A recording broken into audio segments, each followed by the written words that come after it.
One, two, three, four. I think five next.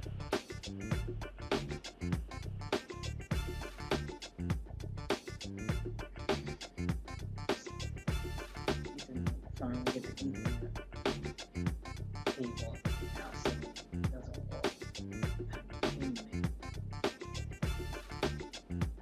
See Roland Martin on.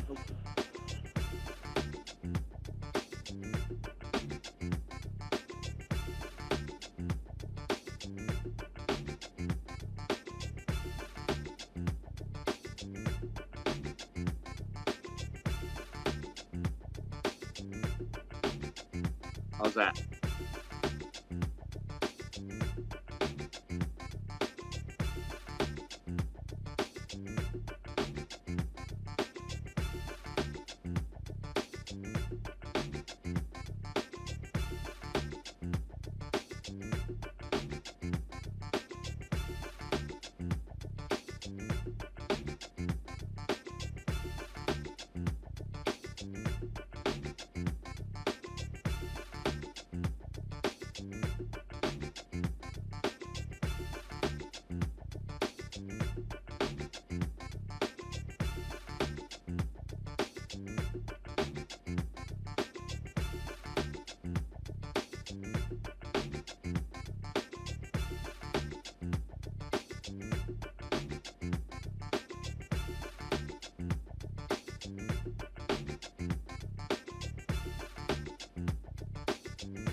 Today is Wednesday, September 15, 2021, coming up on Roland Martin Unfiltered, streaming live on the Black Star Network. Reproductive rights, voting rights are all hot topics across the country. So is the Remove the Stain Act. We'll be joined by the co-executive director of Four Directions Native Vote to discuss that bill, but also talk about the impact of voter ID in this so-called Senate compromise and how the act could actually impact Native Americans. 6 black men in Mississippi are suing pit farm partnerships for hiring white South African laborers and paying them more for the same job. An attorney from Mississippi Center will be here to discuss the lawsuit. The Liberian government preparing for its 200th anniversary of the resettlement of freed slaves in 1822, the country's founding as a republic. We'll talk with the Liberian Minister of State for Presidential Affairs and the Minister of Finance to discuss that big anniversary next year.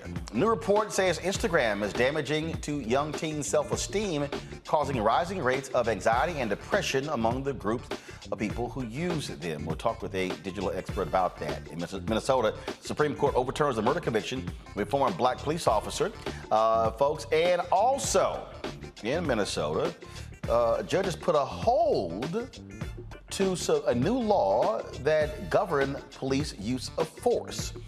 We'll explain that as well. It's time to bring the funk. I'm Roland Martin Unfiltered on the Black Star Network. Let's go. He's got it. Whatever the biz, he's on it. Whatever it is, he's got the scoop, the fact, the find. And when it breaks, he's right on time and it's rolling. Best believe he's knowing. Putting it down from sports to news to politics. With entertainment just for kicks, he's rolling. It's on go, roll, roll, y'all. It's Roland Martin, yeah. Rolling with Roland now. He's funk, he's fresh, he's real, the best, you know he's Roland Martin now.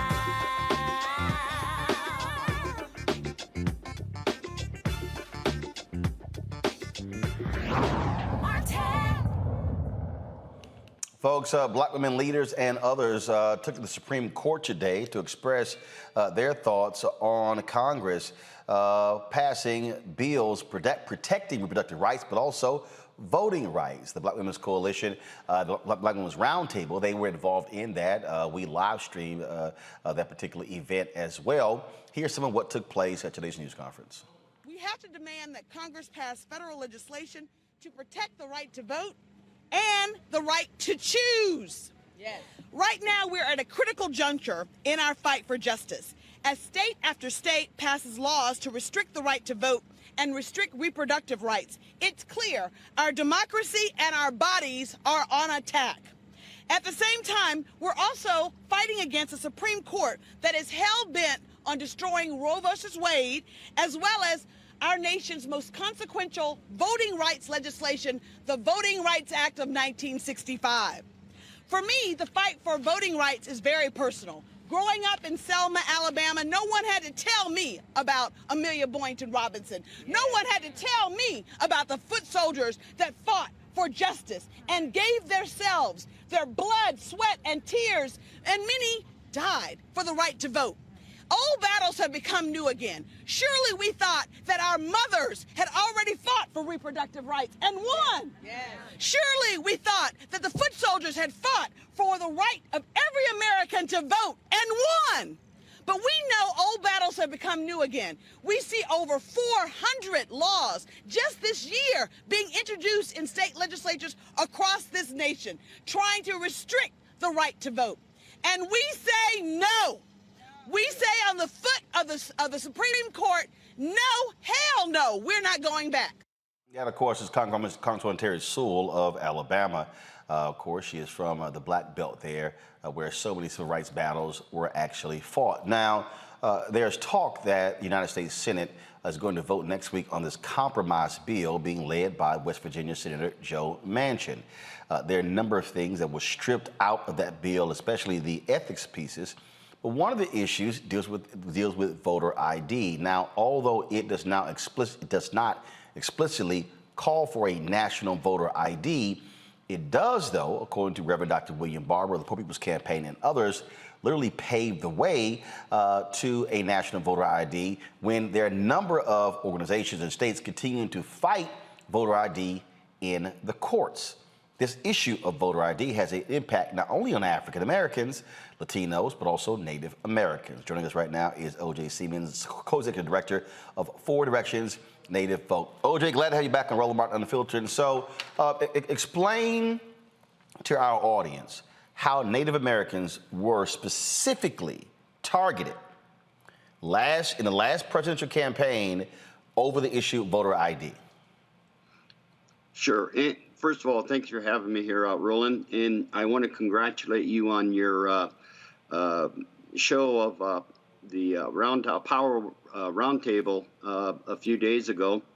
I think you straightening Governor Christie out, and I think we should name him now Governor Crispy after you roasted him, was pretty good. I mean, it's always good when you confront them with facts and they try to say that the words that you used aren't really the words that they understand. So congratulations on that. You did a great job. I appreciate it. First of all, voter IDs are really dangerous, not only to Indian country, but people of color, depending on where you live. On reservations throughout the United States, we do not have residential addresses. And so what is happening is by requiring a voter ID, they require a physical address on that. And so most Native Americans do not have physical addresses. And it is intentional, because I can tell you when we were in North Dakota and they brought this on, it was the 8th Circuit and the Supreme Court that basically said they could have this. And it was weird because during the primary, they were able to vote without that ID. And then it came to the election, or prior to the election, then they required it. So, I mean, it was very intentional. But what happened was these states all over the United States, if you look at your telecommunication bill or your cell phone bill, there's a surcharge on there. That surcharge is used and then from the federal government given to the states. And then the states use that. What they first use it for was to provide those residential addresses within the state. Now, they did it all over the state, but they never did it in Indian country. And then they realized that they didn't do it, so then they required physical addresses. I mean, it's just absurd. So it's a very, very harmful, strategic, surgical, I should say, move to lessen the amount of people that are able to participate fairly. We talked in Georgia, 150,000 Native Americans residing in Georgia. Native American vote was huge in the state of Arizona. That is a battleground there as well. You, of course, had a Supreme Court decision dealing with the Second Amendment the Section 2 of the Voting Rights Act. But you also have Arizona Senator Kristen Sinema, who's a Democrat, who has said she doesn't want to get rid of the filibuster, has been fighting that as well. And so many believe that the Native American vote is going to be severely impacted if Congress does not do something with the For the People Act. What is happening? How are Native Americans in Arizona putting pressure on her to say they need her to step up? Oh, Native Americans in Arizona, all the tribes in Arizona are actually reaching out to her office saying, you know, it's actually harmful to you, because if you look how you won and you look at the number of Native Americans that voted, you wouldn't be sitting there if we didn't show up. Now, if you take and allow this to happen and we can't show up, you probably won't be a senator anymore. But, you know, the thing is, she's got 6 years. And I hate it when people get elected and have a long time before they have to make amends. But I can guarantee you that they are putting pressure on her in order for her to move forward with the John Lewis Voting Rights Amendment, with the People's Act, and actually pushing for the Native American Voting Rights Act, too. So they are letting her know they're not happy. Is she responding? Is she at least talking with them? Because many other groups, she's just completely ignoring.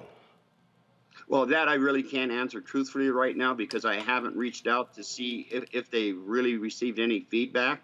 But, you know, it's on my list. Let's also talk about the Remove the Stain Act. Explain to people what that is and what it means. Sure. In 1869, on December 28th, 1869, Chief Spotted Elk was taking people from the Cheyenne River Reservation in South Dakota and going to the Oglala Sioux Reservation. They were met by the 7th Cavalry that night. They immediately surrendered to the 7th Cavalry. 7th Cavalry escorted them to the Wounded Knee Creek, where the next morning they found an excuse to open up on them, and they killed over 250, mainly women and children. And those soldiers all received medals of honor for that massacre of killing those women and children. It took 100 years to get the U.S. Congress, the House, and the Senate to issue an apology and say it was a massacre, because up until that time, they called it a battle. And so what we've been doing now for the past few years is trying to get Congress to move on taking those Medal of Honors away from those soldiers of 7th Cavalry that killed the women and children there. And so, first of all, where are we with that? Are you seeing any forward progress? We're actually moving along pretty good. We got legislation in the House and in the Senate called the Remove the Stain Act. We did attempt to get it put in the National Defense Authorization Act, but the Republican side would not allow us to do that unless we agreed to an amendment.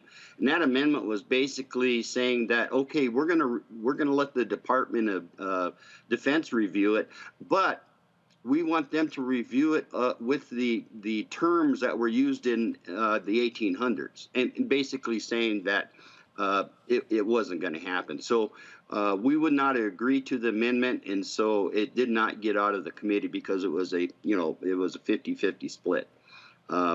One thing, if I can have a moment, Sure.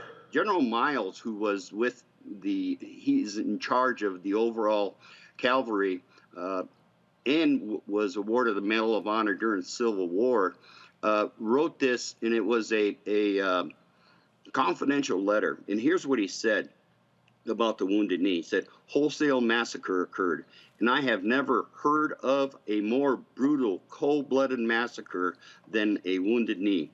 About 200 women and children were killed and wounded, women with little children on their back, and small children, gunpowder burned by the men who killed them, being so near as to burn their flesh and their clothing with the powder from their guns, and nursing babies with 5 bullet holes in them."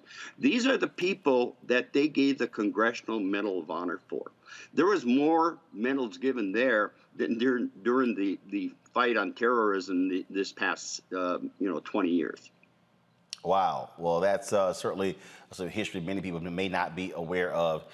We certainly appreciate, OJ, you being on the show. We're going to continue to focusing, obviously, on the voting issue. It is so critical, and we'll see exactly how the Senate is going to move on this next week. And so hope to have you back.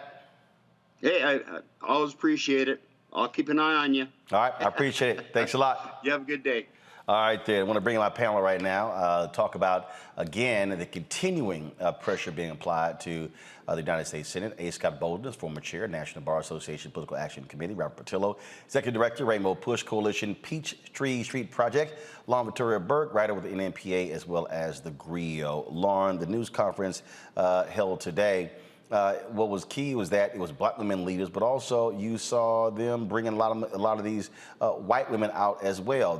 We've been talking about that, how too many white liberals have been silent over this issue of voting rights. The reality is it's not just Black folks and Latinos who are going to be impacted, but it's also going to be white folks who live in the suburbs, young white folks as well. And so it's about time they speak up. We've seen Black lawmakers, of course, protest and go to jail. You ain't seen a white lawmaker go down there, led away in twisty ties or handcuffs. Right. The last few rallies have been more diverse. The one yesterday, the one today, And that is good to see. Unfortunately, it still does come back to the fact that the filibuster has to be ended in the Senate to pass real legislation. I don't care what watered-down Joe Manchin bill has been presented. I'm not sure why the whole big sticking point for Joe Manchin was voter ID. But I guess he's thinking he's going to appease what I would call his Republican colleagues, even though he's a Democrat. I don't think that's going to happen. I think the Republican strategy is to make it harder to vote. That's what they're doing in the states. And the only thing that can stop them is federal action. They know that. McConnell's not going to allow it to happen. So there are some really good provisions in this latest bill, the Freedom to Vote Act, one of which is actually to reveal the dark money groups and make them have to reveal who they are publicly. The other obvious thing is to make voting a federal holiday, which that should have been the case already. But I don't know. I don't think it makes any difference. It doesn't matter to the Republicans. They will always be against making it easier to vote because they understand that making it easier to vote means they are going to lose power. And the biggest thing I'm sure that they're looking at is the state of Georgia, which of course flipped with Joe Biden over to the blue side. And they can't have that happen again. So I think this is a kabuki dance, and we'll see what happens next week. But Manchin claiming that he's talking to Republicans is very cute. I don't think it makes any difference. So he still has not identified one Republican that is signed on. And that's the thing that Reverend Dr. Barber keeps saying. Scott, Manchin keeps talking about bipartisan. Yeah, but show me who you're going to bring along. This was Reverend Barber speaking on August 28th, the anniversary of the March on Washington for Jobs and Freedom.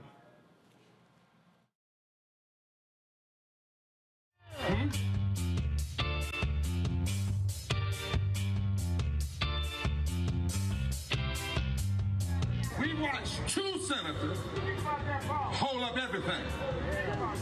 We got 58 black members of the Black Caucus, 100 members of the Progressive Caucus, and 2 black senators. What if those 158 members of the United States Congress were to say, you can't get our 160 votes until you do right by D.C., until you pass the Voting Rights Act, until you pass the For the People's Act, until you raise the living wage to 15. You said, Reverend Bobby, that's radical. Well, when we wanted freedom for South Africa, people protested every day in D.C. for 2 years. You can't get this stuff with one rally on an anniversary day. It took 381 days in Montgomery. From Selma to Montgomery, Diane Nash didn't come to the March on Washington. She went to Selma, organized for 2 years before John Lewis and others ever came there. And it took from January to August to get the Voting Rights Act. 8 months! The March on Washington was a day, but it grew out of the Birmingham campaign, which was weeks. And then it continued. So if we want statehood, Madam Mayor, we can have it, but we got to organize to have it. How did Moses beat Pharaoh? He organized for it. How did Joshua bring down the walls of Jericho? He organized for it. How did David bring down Goliath? He organized 5 rocks so he could get his cousins too.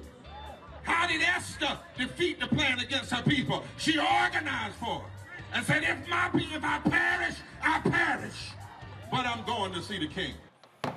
Scott, bottom line is this here. Schumer says there will be a vote next week. I still need to see the numbers. I don't care. I don't buy nothing Joe Manchin says. I don't think there's going to be one Republican who goes along with this compromise. What did my colleague call it? Did you say a pookie dance or a bookie dance? Kabuki. Whatever type of dance it is, it's not going to be a winning dance. We may have a vote, but it's not going to be a winning vote until he brings some Republicans along. And notice the irony of Joe Manchin. He's one vote and is holding up the Voting Rights Act for millions of people. He comes out with his own bill, right? And then he tells you, sit tight, I'm going to bring some Republicans with me. And we sit there with bated breath because we really have no choice, because the White House and the powers of the Democratic Party simply will not do what is necessary to bring him in line, to remind him that he needs to be from the Democratic side of the Democratic Party. And so we'll have a vote, right? But then the voters are going to vote in the midterms in 2022. And the question will be, will black people show up again to give Democrats the majority in the Senate and the House? And in 4 years, will they show up to do the White House and give them the Democratic vote when the Democrats haven't kept their bargain with black voters? Will we show up? And the risk is that we won't, but Biden and the leaders of Democratic leaders simply don't believe that. They want to pass infrastructure. They want to pass the Build America Back Better budget. They want to pass climate change to placate white progressives and white Democrats and white independents, right? But it's black people. It's black people who delivered the White House and the Senate and the House. And now that they're there, we are essentially being ignored. You got to call it the way you see it. And time is wasting. It's getting short. And black people, again, are being ignored and shafted by white Democrats who they gave their vote to. Why should we give them our vote again? Robert, this was, Lauren talked about the dark money aspect, but this is what Walter Schaub, who used to be the director of the Office of Government Ethics, tweeted out. He said the bill has to pass because voter rights are under attack, but he also laid out what's not in the bill. He said what was stripped out of the bill. He said, these are the provisions that the House of Representatives passed, but the Senate, no. This was a bridge too far for these senators. Somebody should ask them why. It said require POTUS, vice POTUS, plus candidates for POTUS, vice POTUS to disclose 10 years of tax returns. Stripped out.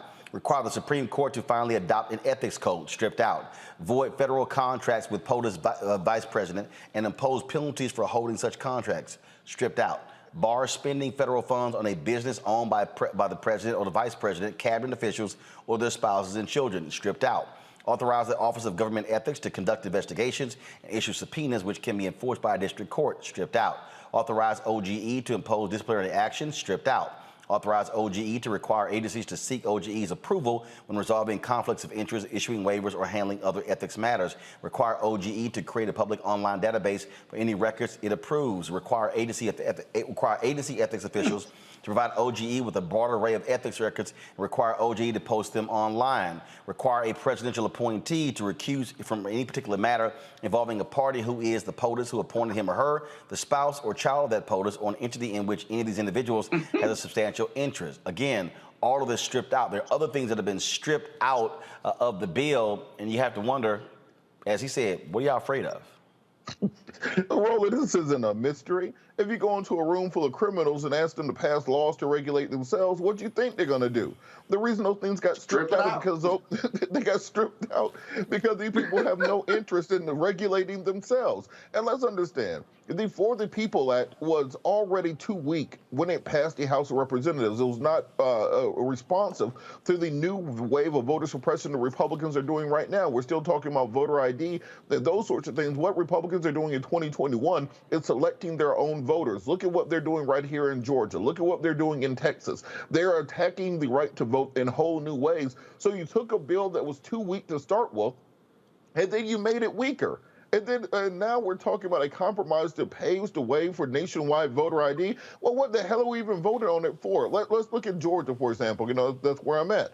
So President Trump lost by a little less than 12,000 votes. There are 159 counties in the state of Georgia. He lost by a grand total of about 80 votes per county. So when you're talking about voter ID, you're going to be stripping out far more than the 80-ish votes per county that will be needed to get President Trump the White House, to get John Ossoff out of office, to get Raphael Warnock out of office, to give Republicans a filibuster-proof majority in the Senate, until they'll be able to govern by fiat from now until the end of time. What the hell is the purpose of us marching and fighting to get Democrats elected if they're going to be doing exactly what George Bush was trying to do back in 2004?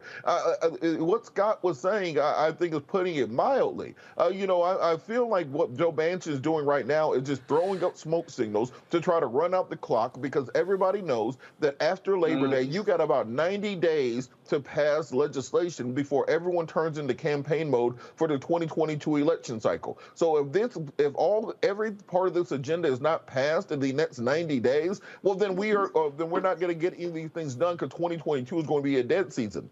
After Joe Biden's no good, terrible, very bad summer, everything from the economic numbers to the pullout from Afghanistan, he's got to put points on the board. This is not putting points on the board. It seems as if they're trying to intentionally lose. They are trying to pave the way for the reestablishment of that MAGA government, which was going to be coming back in. President Trump is already running a Vichy regime in the shadows, and they have their candidates ready to run, rip-roaring, ready to go. They have their media apparatuses. They've got an entire cabinet in waiting, and the Democrats seem to not know what country they are running in. So the fact that they're not putting every effort into passing this entire agenda shows you that when they come to the community every 2 to 4 years and say, black women are the backbone of the Democratic Party, we know they're lying to you through their teeth. They don't give a damn about you. You're the last thing on that agenda. And at this point, anybody who's still falling for it, now you got to start looking at them sideways. So it's nice that the white women have finally decided to show up to talk about voting rights now that we have tied it to abortion.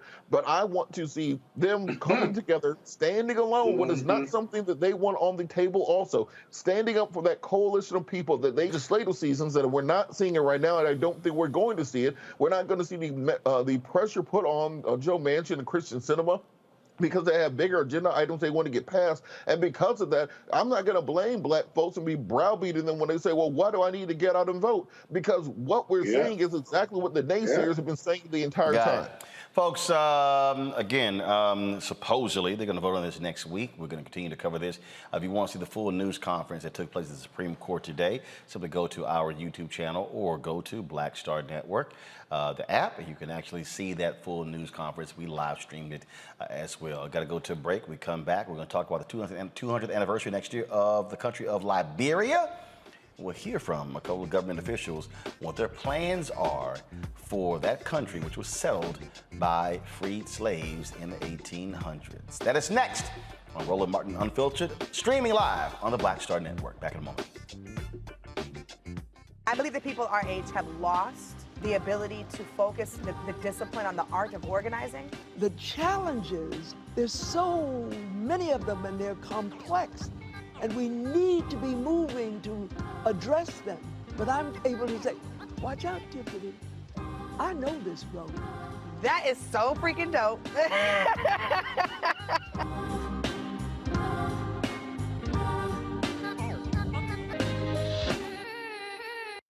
Floyd's death hopefully put another nail in the coffin of racism. You talk about awakening America, it led to a historic summer of protest. I hope our younger generation don't ever forget that nonviolence is soul force. Priceless.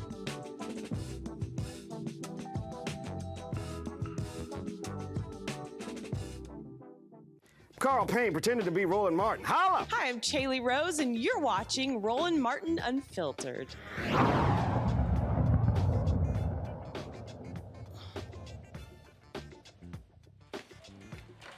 Folks, next year, Liberia will be celebrating its bicentennial. That's right, 200 years, of course. It was settled by freed slaves. It is, of course, also the place where you had the first female president, the continent, Ella Johnson Sirleaf, as well. And so we're looking forward to that. Joining us right now, a couple of guests. They were here in Washington, D.C., of course, catching up. A lot of journalists on this very issue. So joining us right now on the show is the Honorable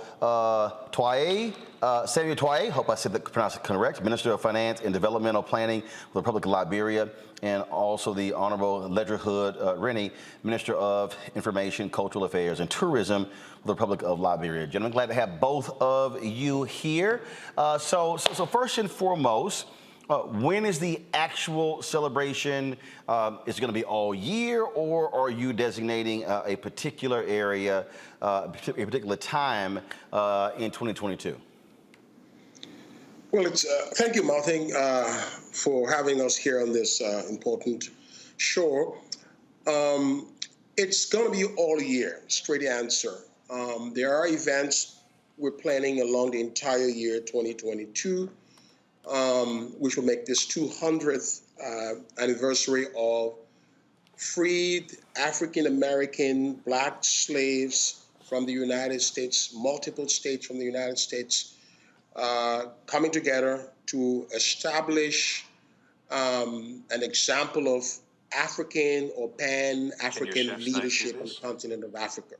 So imagine the context in which this is happening. At the time they're making this decision, blacks are slaves in the United States, and they're fleeing the conditions of slavery, and they say, we can search for freedom back home in Africa where we belong.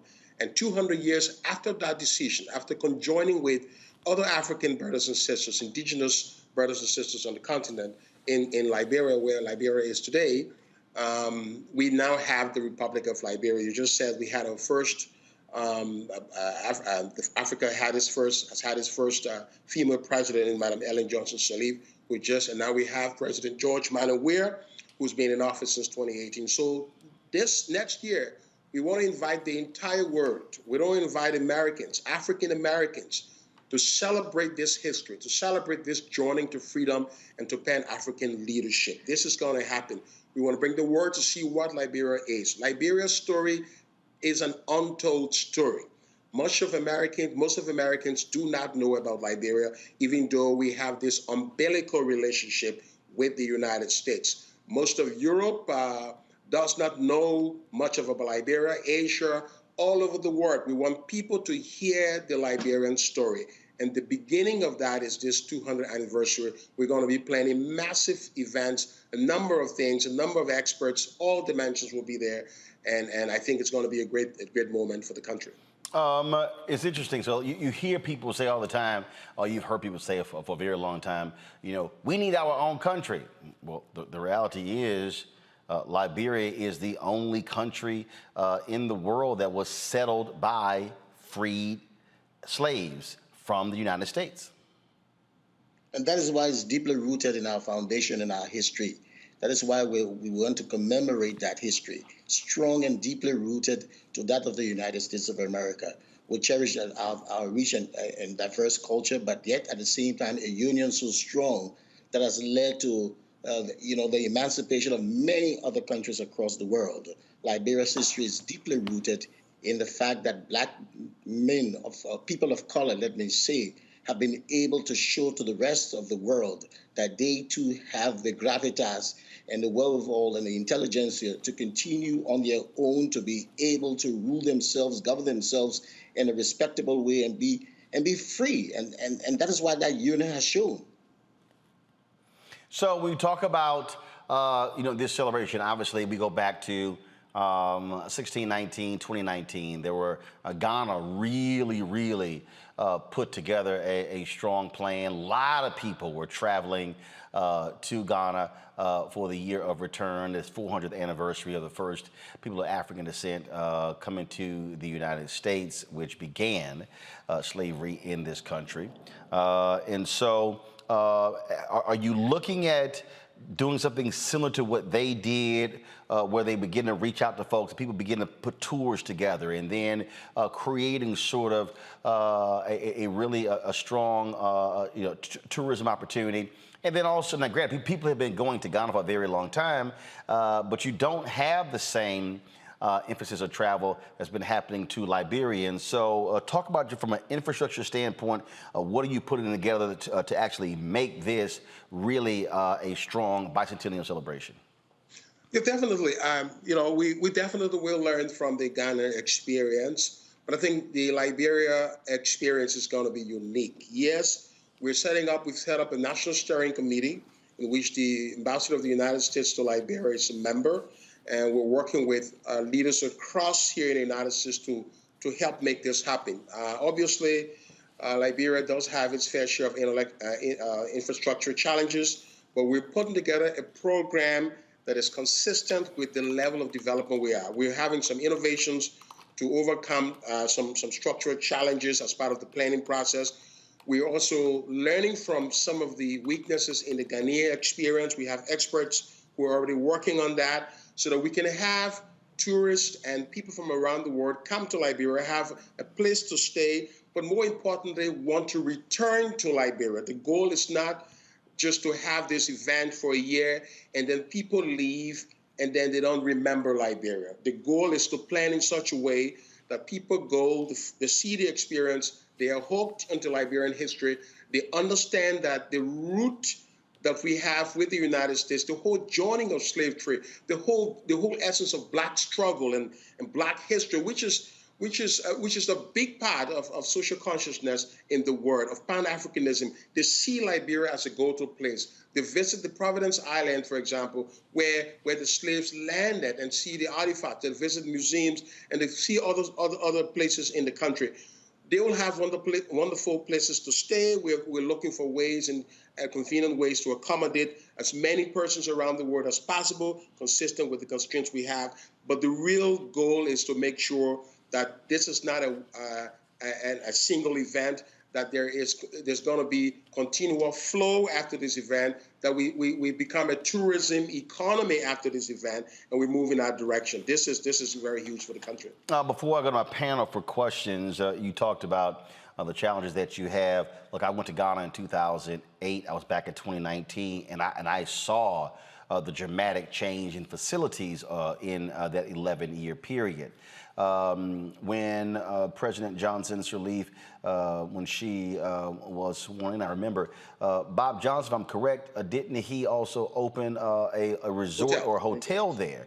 Yes. In terms of that level of capacity, what are you doing? Are you also looking towards African Americans also for investment in terms of being able to build up your infrastructure ahead of the 200th anniversary? And when we talk about preparing for that, you just said something that I think is a lot different. When you travel to Ghana or other West African nations, typically people are going there and they are visiting slave dungeons, or they're visiting the places where people of African descent made their final stop before being shipped away. Well, the difference with Liberia, you just said it, you're going to be showing where they returned. That's correct. And that's why we want to show the ownership that we, as the leaders on the continent, because again, it's true, we have a cocktail of different things, and we have our own fair share, like Minister Twist said, about our deficit in infrastructure. But notwithstanding, you're coming to Africa, you're coming to where every man of color is considered free, regardless of where you come from. And that is why we need to celebrate 200 years of that sort of freedom. Yes, we're looking forward to, the U.S. Corporate partnership and the U.S. government's own buy-in, because we cannot do this celebration without the U.S. government's, buy-in to this whole celebration. It's about our heritage. It's intertwined. It's interlinked. Liberia cannot write its history without mentioning the United States of America. We see this as an opportunity now to rebrand Liberia, to take its place as the rightful nation in a community of other nations that has been there, talking about the freedom of Black people, championing the cause of other countries across the world, on the continent especially.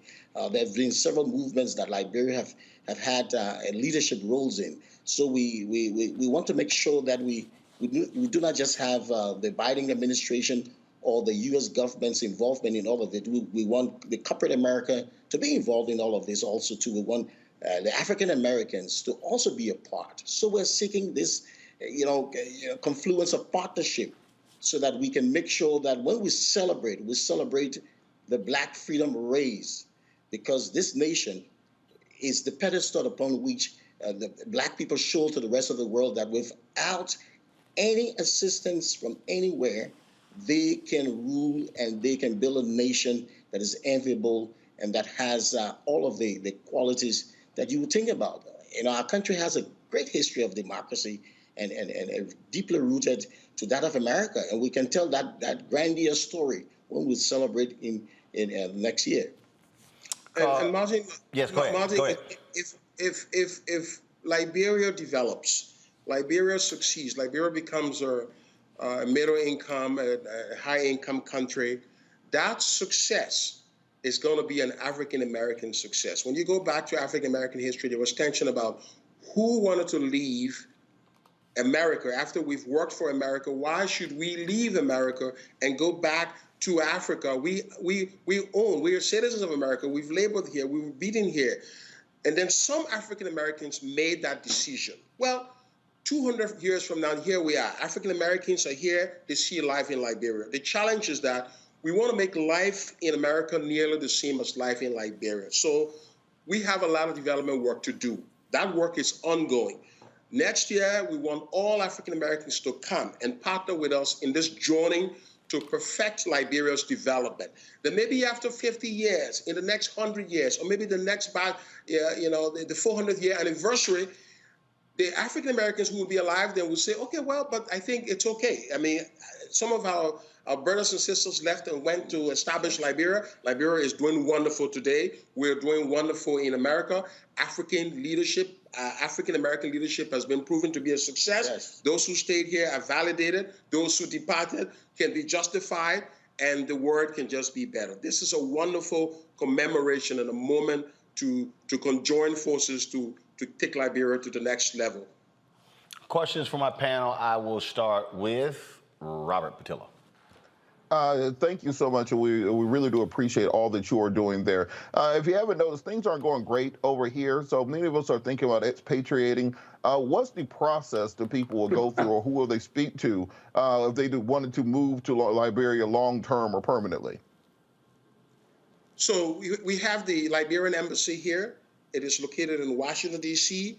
As part of this exercise, we're going to be setting up shops, online, digital platforms, different centers throughout the United States here, because our real focus is the United States, even though we're trying to get everybody in the world, but we want to focus mainly on the United States, particularly African Americans, all right? Places like South Carolina, where the history between Liberia and South Carolina is deep. Places like Virginia, where our first president, the Lone Star State for Texas, for example.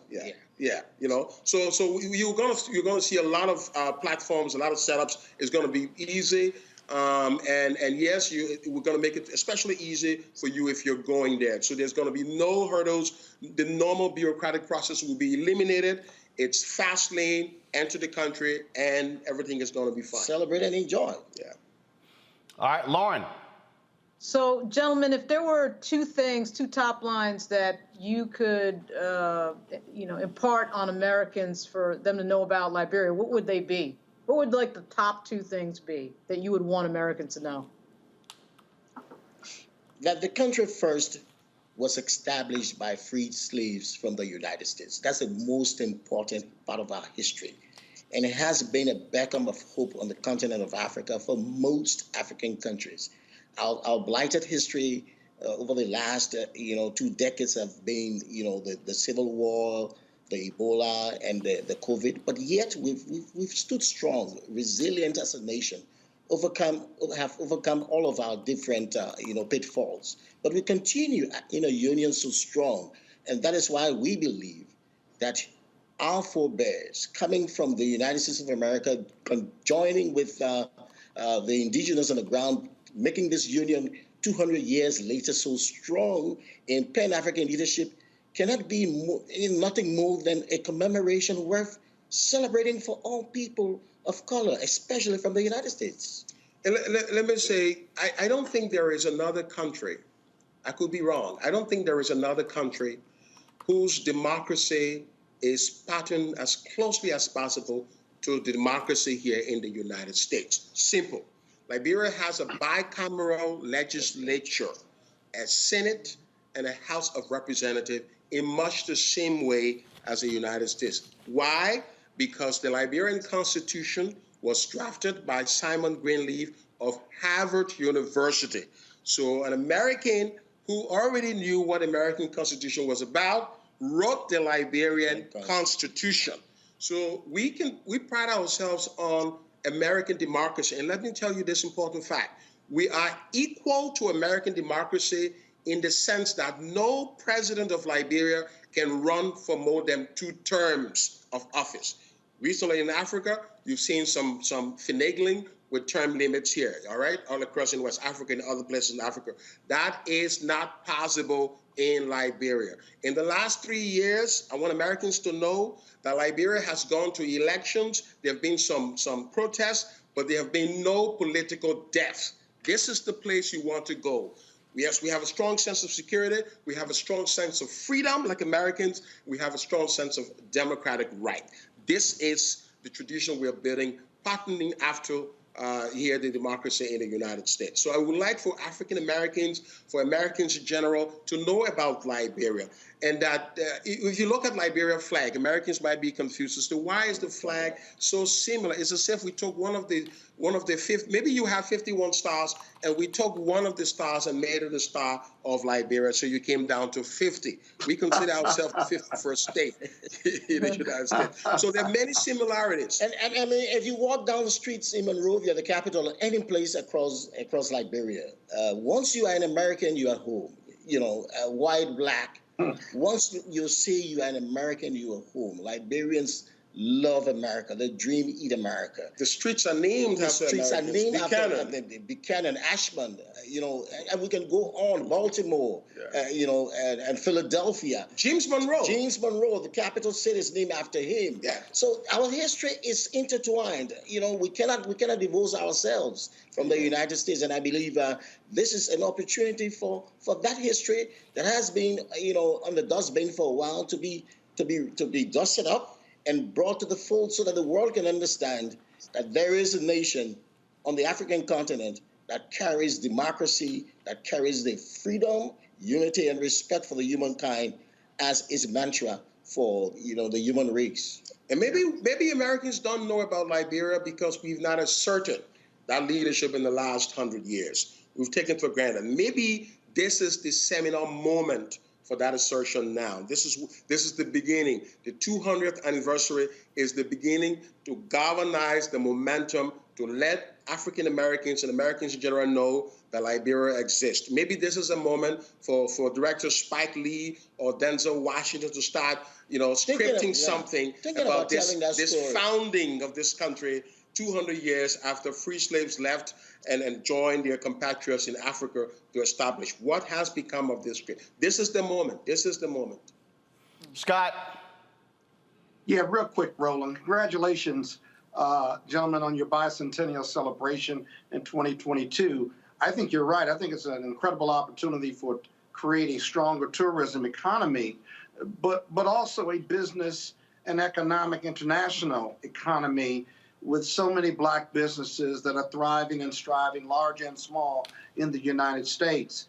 As a former chair of the D.C. Democratic Party, my question is rooted in whether you've been able to partner with the National Black Chamber of Commerce and other chambers of commerces in this country who have a thriving black business membership, because that type of partnership would feed and shape up nicely with what you're trying to do for 2022. Can you talk about what those partnerships are, or the ones that you're working on regarding chambers of commerce here in the United States? That is correct. We're forging these partnerships all across states in the United States. That's what this is going to be about. We're bringing delegations, state legislature, chambers of commerce from corporate America to Liberia. Senators, state senators, legislators are going to come with business people to see this. So this is going to start probably the end of this year, all running through next year. Now we're having the conversation. We're putting in place the structures for doing all of that. You're right. When you look at the number of American investments in Liberia, even though we've had this wonderful history, you can literally count American capital in Liberia. So you think Firestone, for example, right? Yeah. Firestone has been sold out. It's no longer an American company, I think, but we still associate that with America. So Firestone was a fixture in the American economy. Coca-Cola is another one. You know, you stop after naming 2 or 3. The key question is that there are lots of small businesses in America. There are lots of small entrepreneurs who could locate in Liberia. We want to use this opportunity of this 200th anniversary to begin to attract them, to have a conversation with these entrepreneurs in different state capitals. You know, African American business people, American business people in general. That's the conversation we're having. We're talking about investment climate. We're looking at opportunities that we can give these companies to locate. Liberia has a generous tax incentive for investors. We give you, input waivers for a period of 10 years if you're investing a certain amount above a certain threshold. We can give you tax waivers if you're moving into certain industries. So we have we can make special provisions for you for land and land ownership and all of that. All of these we're prepared to give just to attract the world and just to attract African Americans and Americans in general to Liberia. We want to use this as an opportunity to create an oasis of the United States on the continent of Africa, that you can leave from here at 6 to 7 hours on a flight and land in Monrovia, any part of Liberia for that matter, and feel at home, that you're not losing anything. And that is why we believe that this sort of partnership, corporate as well as political and social, will do us best if we can get this down the road. So Roland, real quick, I'm sorry, go right ahead. Go ahead. No, the business incentives, I'm really happy to hear you talk about those business and tax incentives, because that'll be so vitally important to Black businesses in the U.S. who may not be thinking about doing anything internationally, but those opportunities are there. You present those business incentives, making it easier for our large and small businesses here to do business there will be the key to your success. So all the best of luck. Thank you. We do appreciate it. And I hope you'll be an ambassador for all of us to make sure that this works, because it's a home far away from home. Absolutely. Absolutely. All right. So I have a few more questions. Has any of you traced your origin back to Liberia? Have not. You should, Martin. You look just like me. I think we have something in common. Now, you don't look this good. Oh, hey guys, he thinks he is pretty. You cannot tell him anything. He thinks he is pretty. Whatever. All right, so I want to go over a couple of things, and this is sort of related to what Robert had to say. So Ghana did this. Are you looking at creating any dual citizenship opportunities? That's the first question. Mm-hmm.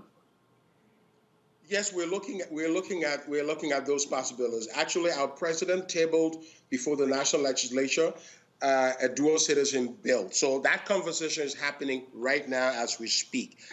So yes, dual citizen. Look, we have a huge population here in the United States. Probably around 400,000 Liberians of the 500 million Liberians live in the United States. They are American citizens. We want our people to have dual citizenship. The president has championed that. And so, yes, the answer is yes to that question. Remember, it's a union, of 200 years of free slaves from the United States and the indigenous people. So there's always an opportunity for that to be passed into legislation. Already there are many of Liberians living in the United States, as Tu had said, and they share in the dual citizenship of the United States.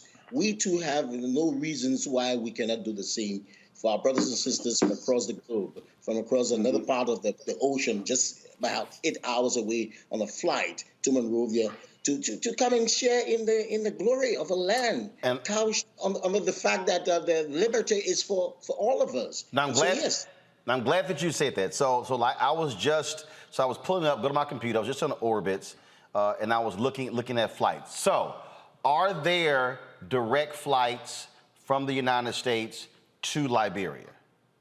At the moment, no. But before the war, there was a Pan Am flight directly from the Roberts International Airport to the John Fitzgerald Kennedy Airport here in New York. So and Delta was also there, but because of economic reasons, right. They were unable to continue, but we're working on that. So if you're going to have, that leads to the next question. So we saw Look, the airlines made a lot of money. Black folks and many people from across the African diaspora who travel to Ghana in the year of return. So are you having those conversations with Delta or American saying, hey, folks, listen, if you're going to have a lot of black folks from the United States traveling to Liberia to celebrate the 200th anniversary, the opportunity, because, you know, again, I'm looking here, I just put in just, you know, let's say you left on January 10th and came back on January 24th, it's showing, you know, 2 stops flying from JFK to Paris, another stop to get to Monrovia, and so that's just one thing I was just looking at. And so those conversations are ongoing. That is correct. We're having those conversations with American Airlines, and this is going to be a part of the package. Okay, all right. So that's one thing. Look, you know, we have obviously a digital show. I launched Black Star Network, and actually that name came from Marcus Garvey's cruise line because he wanted to create that to connect people in African Americans with the African diaspora. Of course, you have Black Star Square there in Ghana. And so in terms of your internet infrastructure, and so let's say we stream this show. So for us, if I decided to broadcast, if I decided to go to Liberia and decide to say, okay, fine, you know, as a part of this, we want to broadcast. Right now, it's 7:05 our time. It's 11:05. So if we broadcast live from Liberia, it would be at 10 o'clock at night when we do the show here. Live. And so let's say we cover stuff all throughout the day and then we go live. So from an internet standpoint, infrastructure standpoint, where are you with that to ensure that we're getting a strong, stable signal to be able to broadcast? That is correct. We have the bandwidth to do that. We have 2 major telecommunication carriers in Liberia, Orange and Lone Star. And our internet is probably a little stronger than what you have here in the United States. So you have to test that. Martin, you have to test that. Okay, look, we read. So here's the deal. Like I say, I went to Ghana in December 2019 when Bakari Sellers reached out to me saying the breakfast y'all putting together.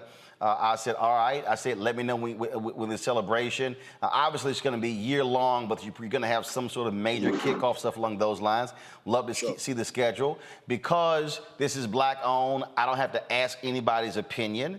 We definitely can bring the show to Liberia and broadcast from Liberia next year. Set up the infrastructure for you and make sure this is our first break. You have a seamless broadcast. This is our first break, and we're having our first break on a black-owned show. That's it. So talk about Pan-Africanism. So we absolutely will talk and connect in terms of, you know, hotels, booking rooms, all that sort of stuff like that, bringing our crew, shooting stuff. I also would like to know, and again, this is where I think also for you, when I was in Ghana, I hired a crew there, so I also believe in giving folks opportunity there. So the folks there who do audio and video, we want to connect, and so I look forward to having a greater conversation on what we can do to help participate. I'm sure you guys are going to be advertising. You're going to be trying to reach a lot, and so we reach a whole lot of black people,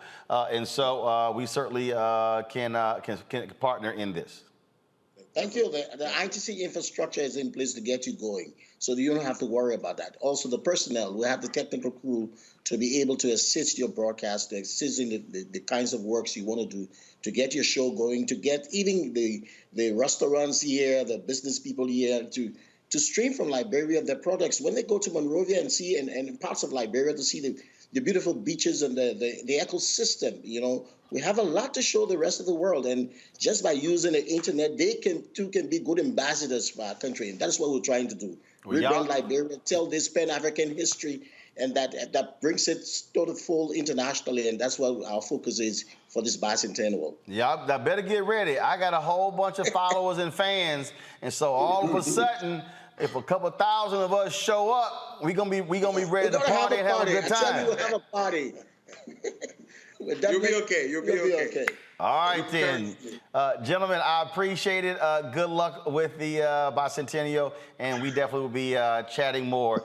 This sounds like an absolute fun thing, and I think it is important for a lot of African Americans who do not know the history of Liberia being settled by freed slaves. And so we look forward to sharing the information over the next several months. Thank you. Thank you for having us. We appreciate that. Thanks a bunch. Thank you very much, sir. One more back to my panel. See, this really is, I think, Robert, Lauren, and Scott, really is a great opportunity because, you know, we always hear folks talk about, oh man, you know, some people, we ain't talking about that African stuff. We're not from there. Well, the reality is, people don't understand the history, you know, of their country and the ability to provide the information and where you do have that connection. And we can't just keep also sitting here talking about the investment that the Chinese or the Russians are putting in these countries. As I said, one of the first things when Ellen Johnson Sirleaf became president was Bob Johnson invested in a hotel resort there because he said, if people are going to be coming here down doing business here, they're going to have a nice place to stay. And look, Roland, I think you're exactly right. And also, I want to go when you go, so just let me know what the dates are. Oh, you want to be a part of the Black Star Network contingent? You ain't taking us over there with you? I am Or you just about talking it. for yourself, huh? Okay. Look, I thought you fly your number Scott, one. stop talking. Robert's talking. Scott, stop talking. Robert's talking. But look, one of the things I always get in arguments with, you know, the ADOS and the Foundational Black Americans people about is separating people within the diaspora that we should all be united as one. But I think Liberia is a prime example of understanding that, look, we are united across the globe, and we really do need to be forging these economic ties. And that once you get out of this American sphere of influence, you realize there's a whole rest of the world out there. There are tremendous economic opportunities out there for you. And just as you said, my friend Rashad McCory went to Ghana at the beginning of the pandemic and is still there because he realized how great it is simply to just stay there. And I think more African Americans seeing what we are dealing with in this country, where after hundreds of years we're still marching and protesting just for the right to vote. Getting over there and being able to stretch your legs out and be around your own people and be around your own culture and society, your own history and traditions in a very westernized way, whereas the acclimation process is a little bit easier, where there's not so much of a language barrier and cultural barriers they were just mentioning. I think it's a great opportunity. And like I said, I'm in there. Just let me know the dates. I'll be right there with you. Just make sure it's at least a 4 to 5 star hotel. I'm there. So you look at you already. So you trying to sit here and you know already. Hold on. At least four or five. We ain't gonna ask your bougie self, Scott. I ain't gonna be in no hostel by the airport. I can't. See, already, y'all. Lauren, go ahead. I will say, the risk of sounding like a snob, I'm definitely looking for the 3 or 4 star hotel.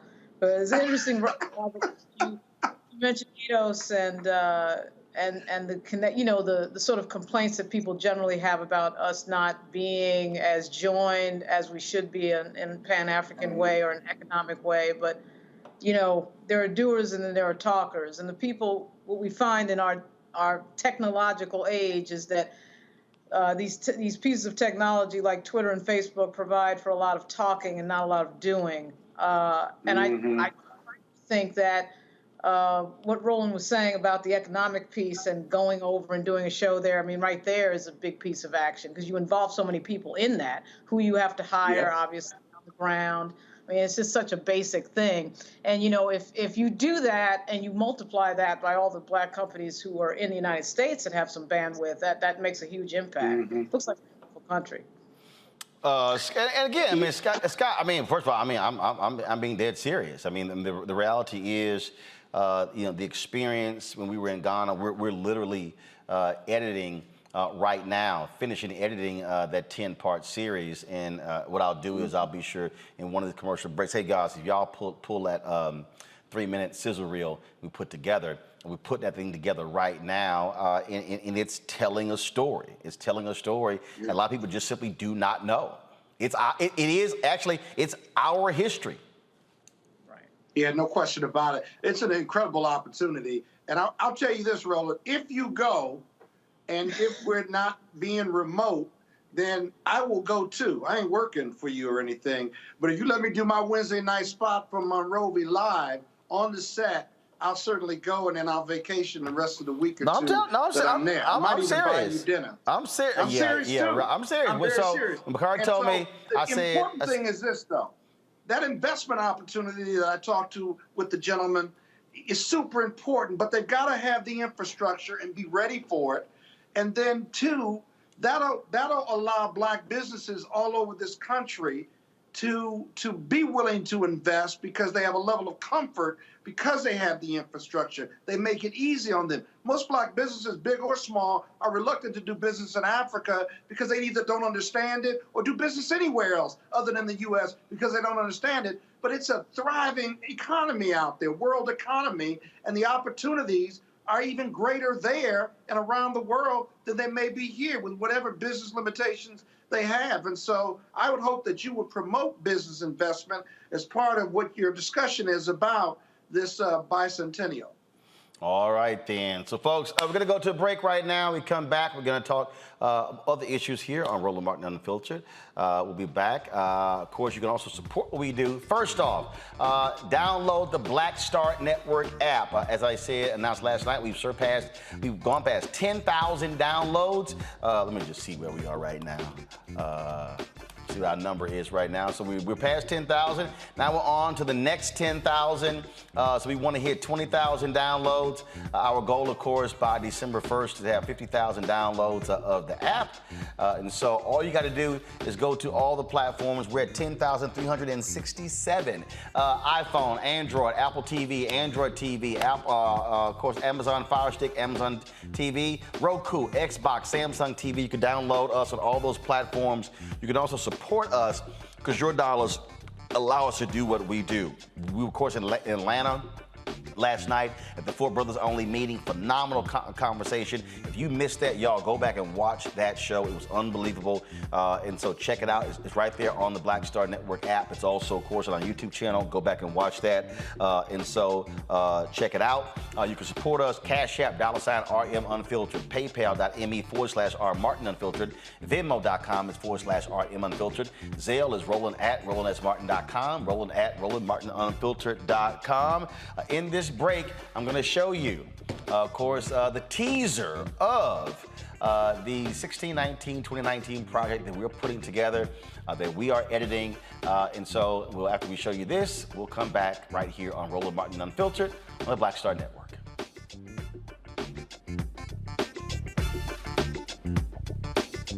You read about it in history. You know, you talk about it, you see it on our side, you know, of the United States, but to actually come here and see where this story of slavery started, and connecting the dots is just a wow factor for me right now.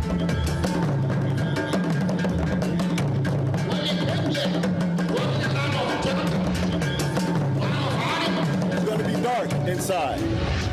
You might not see too much, but you're gonna feel everything. Just imagine to see prisons in the yard in the United States.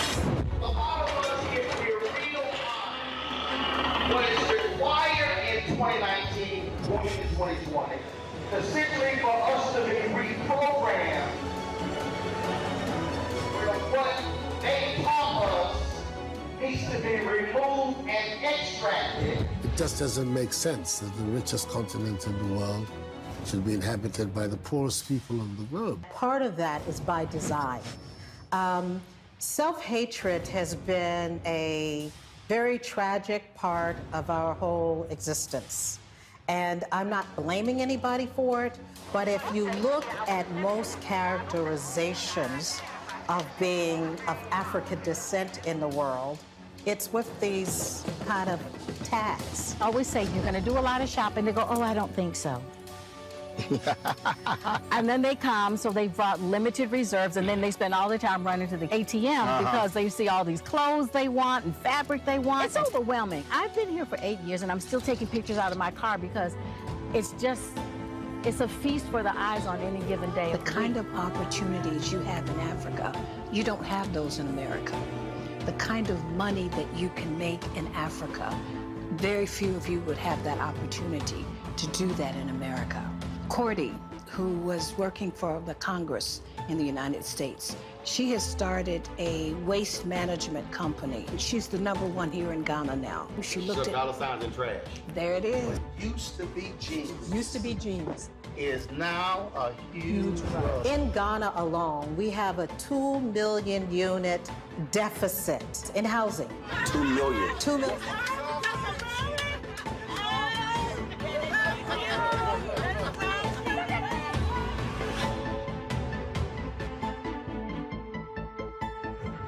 Seven of the 10 fastest growing economies right now are African nations.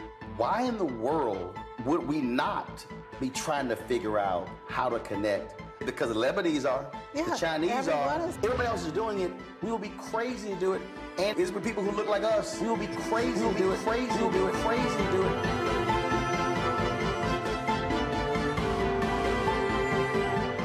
Black TV does matter, dang it. Hey, what's up, y'all? It's your boy Jacob Lattimore, and you're now watching Roland Martin right now.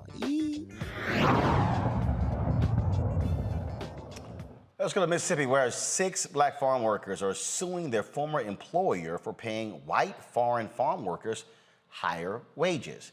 Pitt Farm Partnerships is accused of hiring white South African laborers and paying them more for the same job.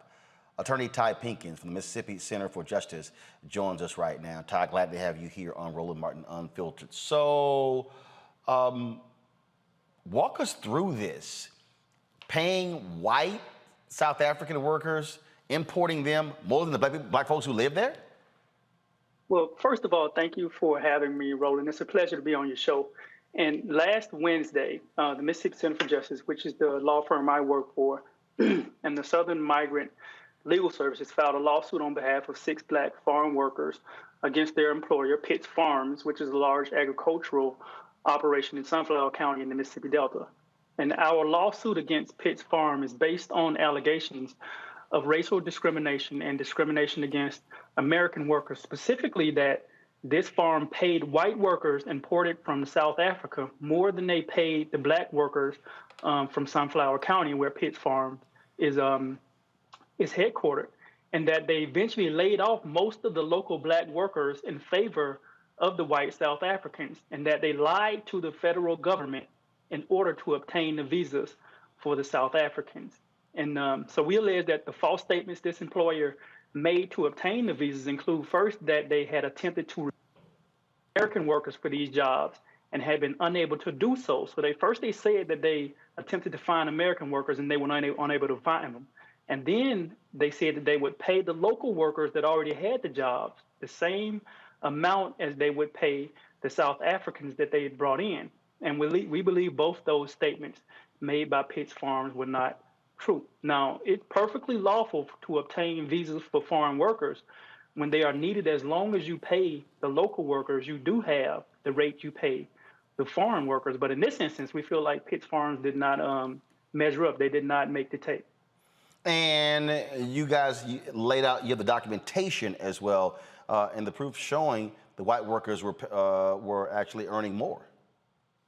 Well, you have when farmers go through this process, they have to go through the Department of Labor, and they have to meet certain standards and obligations. First, they have to offer these jobs to local workers. In this instance, the Mississippi Delta is about more than 70% black. So you have to offer these jobs to local workers first. And when if they can't find a local worker, then they can reach out to foreign workers. But if they do have local workers working on their farms in conjunction with foreign workers, in this instance, white South Africans, they have to pay them the same pay as those white South Africans are getting paid. However, in this instance, the local black workers were making $7.25 an hour. And from our research, the white South Africans, they came over in 2014, as early as 2014, and started making $9.87 an hour. And that increased over most years until it reached about $11.83 an hour in 2020. But what were the local black workers still making? About $7.25 an hour. So what is the next step for you? Has the company responded?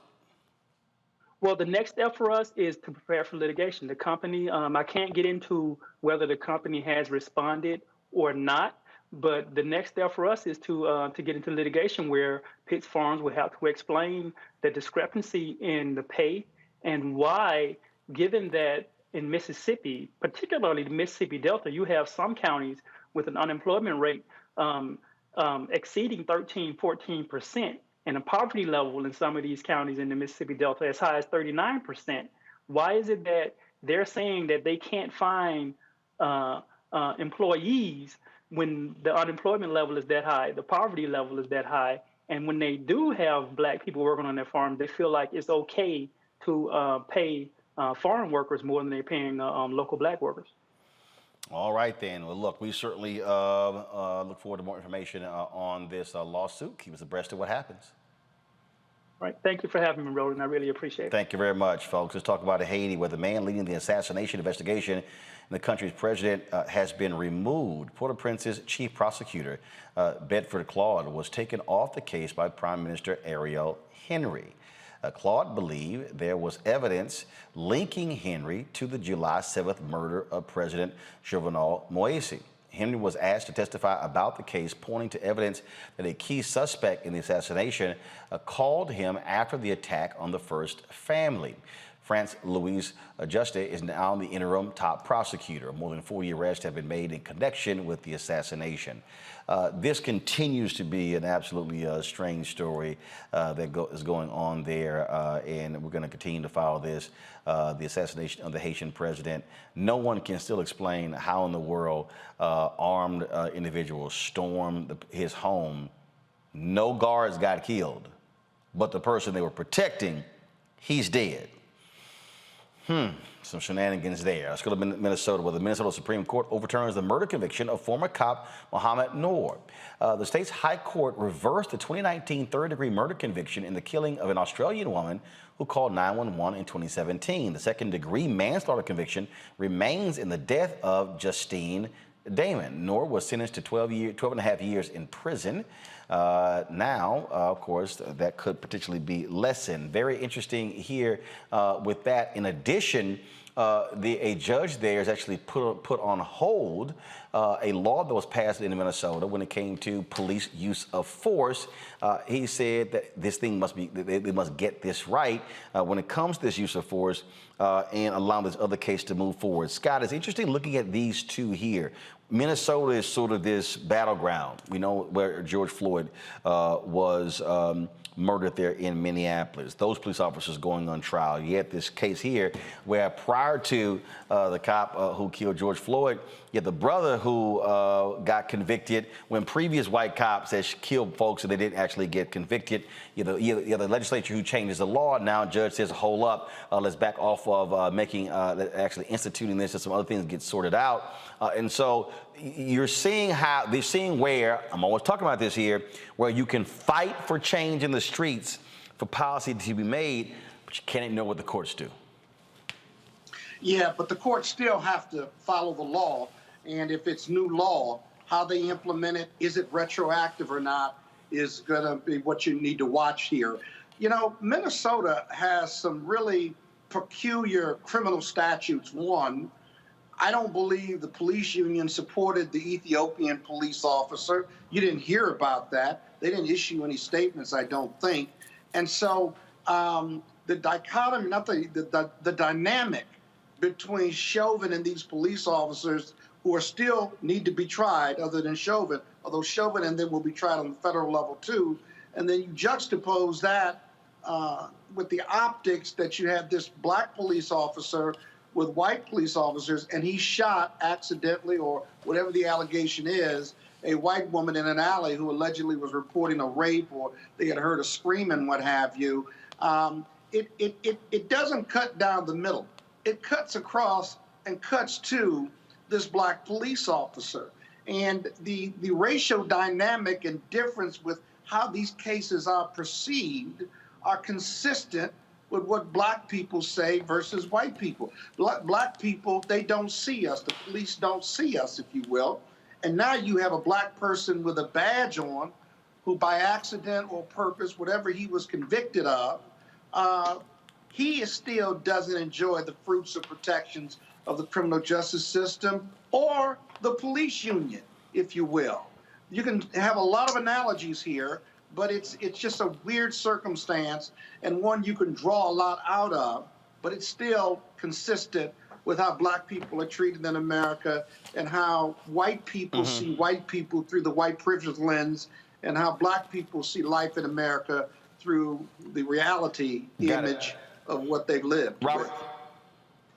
I find this to be very interesting as a test case to see how this will be applied to police shootings going forward. As Scott said, it's very interesting to me that we do not have the same level of support or outrage from the law enforcement community when it's a black man shooting a white woman, that we cannot ignore the fact that the racial dynamic is tantamount or is paramount in many of these cases when it comes to how people view, how the media treats, how groups and communities treat these cases. And we have to start working when we're drafting new legislation. We keep talking about these, the George Floyd Justice and Policing Act. It's not enough just to get legislation passed. It has to be properly crafted legislation to ensure that you can take out implicit bias, that you can take out any other factors to make sure you're only getting a ruling on the facts, not based on cultural stereotypes, based on race, based on ethnic background. The white woman is the most protected creature in America. Forget the three-toed sloth, forget the spotted owl. We don't protect anything like white women in America, and I think it's very clear that in this He said it too. I think it's very clear what they're doing. He said it. He just said it. Oh, man. Go ahead on, brother. Keep going. I'm listening. Oh, no, that was it, Scott. Robert, you done? Go ahead, Lauren. I'm done. Yeah. You know, even bigger than that, we see this on the national level with the national FOP with regard to the attack on the Capitol on January 6th. Yeah, exactly. You heard all of those African-American cops speaking about how they were treated, what happened to them. You heard absolute dead silence from the national FOP. It should have been impossible. Here you have an attack on the U.S. Capitol. It doesn't get any more dramatic than that. It doesn't get bigger than that, unless it's the White House, right? And the national FOP said absolutely nothing. And I don't know, A. Scott Bolden, it seems to me somebody should be suing over that. I mean, it's sort of obvious, right? I mean, you got to be Irish American before somebody says something at a police union or national FOP. You know, I mean, it's just obvious that when it's a black cop, nobody cares. Nobody cares in these organizations. And they're not even trying to pretend. There's no pretense. The shield is off. They're not trying to pretend they care about black cops. So I don't know what that's about. I don't know how they may. You know, if a black cop gets killed in the line of duty, they tend to show up and have a large procession if it's a high-profile matter. But I wonder if they show up if it's not a high-profile matter. I don't know, and I can't cast aspersions, but it feels that way, doesn't it? It just feels that way from a perception standpoint. Well, when it comes to funerals and things like that, the ceremonial, everybody does show up. I will say that. I went to a series of funerals right after 9/11, and I'd been to a few before that. And so it is very, the allegiance when somebody dies is clear. I'm talking about the union. I'm talking about the police union. I'm talking about the heads of the union. And I'm talking about the National Fraternal Order of Police, who've gone completely silent on January 6th. And I get it because, you know, a good friend of mine is a police officer, a U.S. Capitol police officer. His friends all voted for Trump. I get all that. But you would think that just out of what that organization is supposed to be doing, which is representing police officers, they would be representing police officers, black or white. And they don't do it when the police officer is black. And it's right out. Well, you see the same with the National Rifles Association. National Rifle Association. One second. I got to cut this conversation off because I got another guest waiting, and I got to get to this next story. 4 elite gymnasts testified before the Senate Judiciary Committee today about this shameful abuse that they suffered at the hands of former Team USA doctor Larry Nassar, in addition to how the FBI completely botched the investigation. First of all, Christopher Wray, the FBI director, apologized how the FBI conducted the investigation. Among the people who testified was Simone Biles, who blasted the agency, citing everyone is to blame for letting this happen. I don't want another young gymnast, Olympic athlete, or any individual to experience the horror that I and hundreds of others have endured before, during, and continuing to this day in the wake of the Larry Nassar abuse. To be clear, Take your time. To be clear, I blame Larry Nassar, and I also blame an entire system that enabled and perpetrated his abuse. USA Gymnastics and the United States Olympic and Paralympic Committee knew that I was abused by their official team doctor long before I was ever made aware of their knowledge. In May of 2015, Rhonda Fayen, the former head of USA Gymnastics women's program, was told by my friend and teammate, Maggie Nichols, that she suspected I, too, was a victim. I didn't understand the magnitude of what all was happening until the Indianapolis Star published its article in the fall of 2016, entitled, Former USA Gymnastics Doctor Accused of Abuse. In July, Justice Department Inspector General report found FBI officials failed to respond to allegations with urgency and seriousness. Lawmakers on both sides are calling for answers from the Bureau.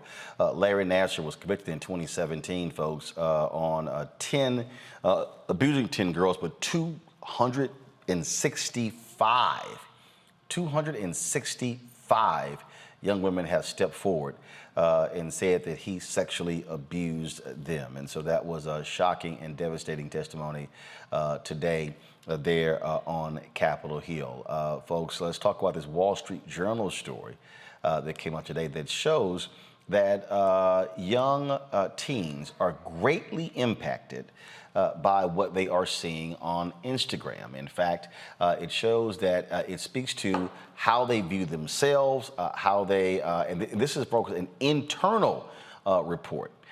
In fact, and they say that these teenagers are greatly impacted negatively by Instagram far more than any other app, including TikTok, Snapchat, as well. Now, Facebook, which owns Instagram, this is a driver of their revenue. And so this report was received based upon information that the Wall Street Journal received. And these platforms, according to their own internal folks, were flooded with unrealistic ideals of body imagery, career ideals, and even dietary plans ready at their fingertips. Instagram is linked to the rising rates of anxiety and depression among the groups of people that use them. Almost 6% of American users trace their desire to commit suicide back to Instagram. Joining us right now is the founder of Stop Online Violence Against Women, Shireen Mitchell. Shireen, glad to have you here back on Roland Martin Unfiltered. What's interesting about this report. This is an outside group making allegations. It's literally from the inside of Facebook. They've been saying one thing publicly, but internally know something completely different. Yeah, this has been going on for quite some time. And also the problem with this, if you haven't seen this pattern already with Facebook, is that even when outside entities are trying to get access to the data to discern like what's going on these platforms, Facebook has always put up barriers, like we saw with the NYU Observatory organization at this point, the academic university at this point. But the fact that they have multiple internal reports that they deny or they don't act on, or they decide to make a decision that is not in the best interest of its users, no matter what their internal reports are. But just to be clear, like Instagram itself is the majority of users is 22 and younger. And we have seen this before. And as a matter of fact, Social Dilemma, like the people who helped to create Instagram, admitted to what it was doing and how it was impacting young girls. And we saw that a year ago. So that means that there was a video about it. They had their own internal reports about it.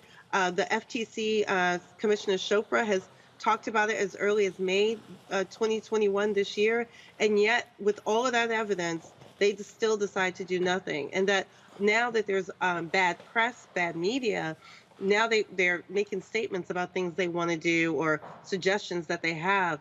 But that's the problem. They have done their own internal workings on multiple aspects of the problems of their platforms, both multiple of them, Instagram, Facebook, WhatsApp. The decisions that are being made internally are what we're hearing that are problematic. And there's always this Zuckerberg gets up and goes to testimonies and hearings and says he's sorry and they're going to do better. And yet we know that unless there's public pressure, unless there's another hearing, and even in some of those instances, they don't actually make dramatic changes. And this is a problem across the board. But particularly, with the work that we do, we see this kind of harassment and targeting and the ways in which they do not respond to that in the comment section and the like, particularly with women, young girls of color. And the thing here that jumps out is saying one thing publicly and knowing something else totally privately. And so what do you expect? I mean, what can be done against them? Look, they understand this. Look, it's $100 billion. They know the amount of money that they're earning as a result of this. And one of the founders of Instagram acknowledged, there's an issue, but they always say, there are great things that we're able to do with these platforms. But when you start talking about how it is affecting these teenagers mentally and how it's causing other health issues, when you talked about that particular documentary, it was stunning watching it because they knew. I mean, how they built these algorithms and how they did things to grab your attention with the likes and all different things along those lines, how it impacted people personally. Yeah, I mean, and be clear, they've done studies where they manipulated people's feeds and they tested the algorithms to see what kind of impact and reactions. In many ways, if you think about it, the likes and like what we see now on Facebook, the likes, the angry, the sad, those are all emotional triggers. They're actually collecting more data every time someone clicks one of those emoticons. Like, that's what they've been doing, and that's what they know. And I think the problem here is that people still think that what they're doing is very innocent and that the platform is neutral, and people are just operating with the way in which they engage on these platforms, when we now know that much of that has been manipulated.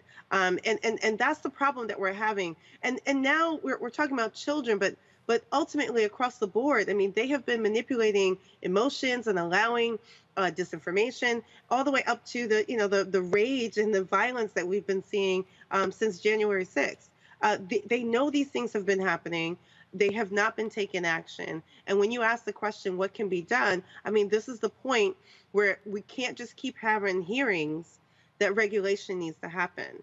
And I'm hoping this time around with a different administration, the FTC, the FCC, and others will actually take action and put things in place with teeth that can hold the company accountable. I mean, they have a dissent decree with the FTC, and it seems to me that's not working. Yet they use that as a weapon to say that they were accommodating the dissent decree by cutting off third-party researchers and data scientists from getting access to their data. As a matter of fact, they just recently removed from their CrowdTangle tool some of the information about January 6th. So they are saying one thing publicly and talking about all the great things they're about to do and the transitions that they want to have, and they're giving all these suggestions, but their actions say something completely different.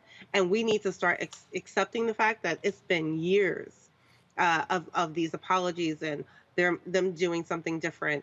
Now children are being affected. Like, we know that there's been pushback from them about the COVID information. They've been focused on that now. And I just feel like at this point, we need to take more actions and hold their feet to the fire a little bit more. I do think that we have, I've said this before, where other countries may, kick them under the table. America constantly plays footsie with them, and they are beholden to certain aspects of these debates that I just don't think that we're holding them accountable to what they're actually doing to the users. Lauren Burt.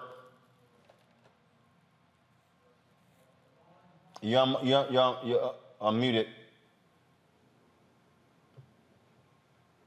Everyone understands. Can you hear me? Yes. Everybody understands that Mark Zuckerberg isn't going to do anything. I don't understand why we allow him to sort of waltz in and out of these hearings, waltz in and out of meetings, waltz in and out of the situation, and change absolutely nothing. And it just keeps going on and on. The only thing Mark Zuckerberg cares about is making more money. That's it. That documentary, Social Dilemma, was shocking. It's on Netflix. I think it's still on Netflix. That was an absolutely shocking documentary. There's a book by 2 New York Times reporters that is out right now called An Ugly Truth on Facebook.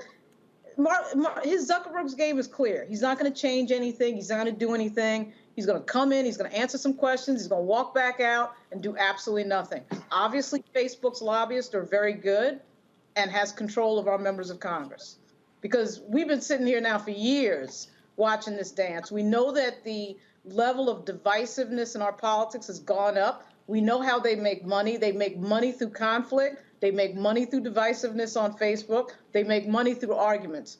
Facebook does a lot of good things. We understand that. When a baby is born, when somebody dies, when somebody's sick, we find out about it through Facebook.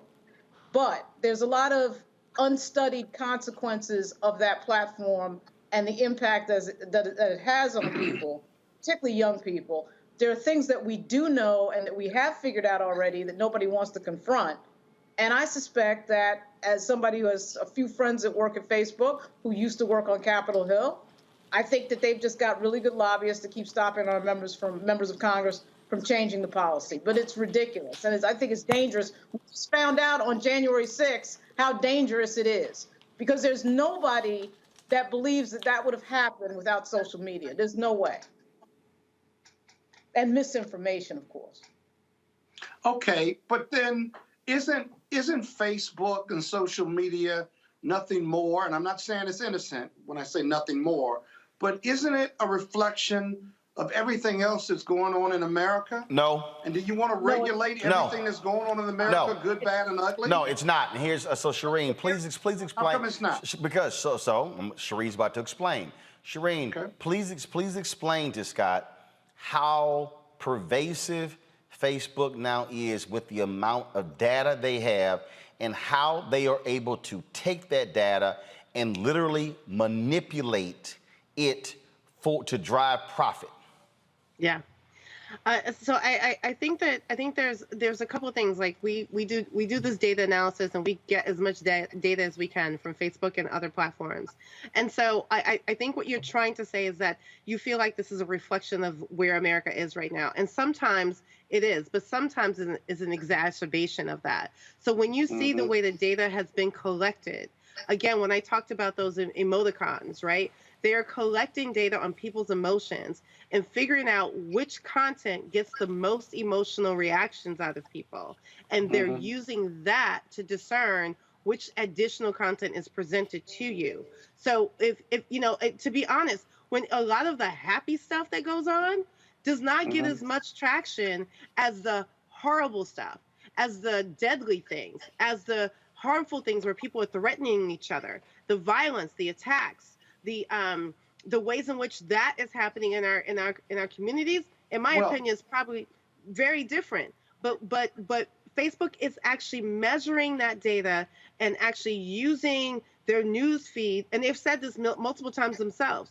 They will change the news feeds depending on what they think is happening or what they think people need. At one point, the news feeds were just about sending news out, and then it was, we're going to just allow people who are connecting to. That's why some people don't even see their own friends anymore, because they're suggesting different sets of content to them, and people are saying, "Well, I'm not seeing my other friend so and so as much as I used to," and I hit all the buttons that says this person should be priority in my feed, and they're no longer there. But that's because Facebook has changed the algorithms around.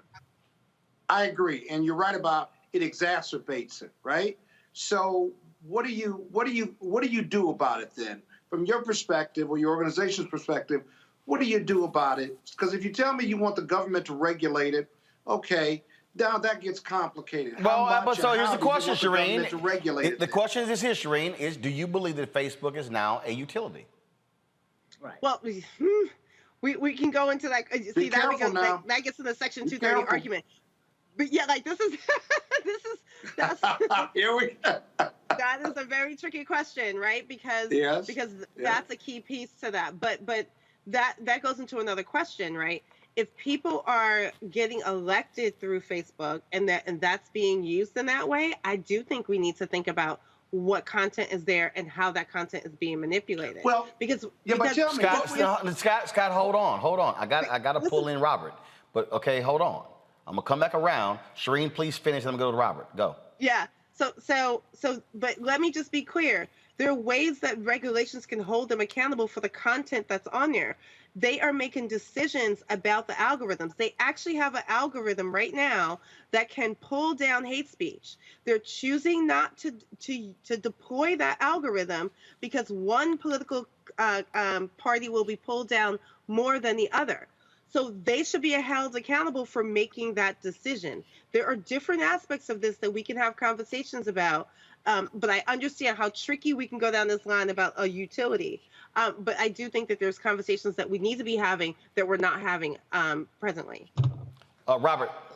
Well, piggybacking a little bit off of, or tangentially piggybacking on what Scott asked, what do you think the role is of parents in this? Because it's primarily, I think, the study affecting young people, and particularly young women who are the #1 consumers of social media. But you know, parents now, they create Instagram accounts for their children as infants that are 10 and 15 years old. What role do parents have in making sure they regulate the amount of screen time, they regulate the amount of online activity that children, their young people are doing, knowing that they're being negatively affected by the unrealistic body images that are being put out there, the type of beef and drama that's being put out there, and how can we talk to parents more so about making sure they're providing the real world alternative to the digital experience? Yeah, I mean, I'm not saying that there's no accountability there, but let's just be clear. If there is actual manipulation, just the same way that we would handle the way in which Instagram could be used to deploy sexual predator, content for young children, right? We have laws against that, so we need to make sure that we don't discount that part of this conversation, even as we talk about parents, right? There are things that we can take responsibility of. But the other piece that you're speaking to in terms of parents being able to deal with screen time at home, very easy. But if you saw that documentary, when they go to school, that control is different. And so you're trying to ask parents to be somewhere present with their children and their phones 24/7. And that social dilemma, a parent actually took the phones away and locked it in a case. And one child actually broke the case. So we do have issues that we still need to deal with in terms of the way in which the expectations are, but also in terms of even if parents, unless they're not giving their children phones at all, which is a whole different other conversation to be had, you're going to disconnect your children, period, from the internet, then we're having a problem about a discussion about utilities, because most of what they have to do with school, work, and their future, and even their possibilities of careers that they may take, not having access is going to take on a whole different aspect. So we can't go down that route because that's not possible. But I do think that having more conversations for children to speak to parents, but also providing more resources to children and young adults about where to go when they're feeling the way they're feeling if they can't go to their parents. Because some children can't go to their parents because some of the abuse that they're dealing with also comes from home. Scott, one final question. Go. Okay, so but you have an advocacy group. So tell me, if government has a role in regulating Facebook and social media, then tell me the top 3 things you'd like to see the government do to bring Facebook and other social media entities under control. I mentioned a couple, but the very, very top one is to have the FTC hold them accountable for these algorithms. Especially the ones that they know that there's data. Like they keep saying they don't want to put out their data because of privacy issues. But again, they stopped other external researchers from doing that. So one of the things I would suggest, one, is for them to hold them accountable for what the content and the problems that are happening on the platforms.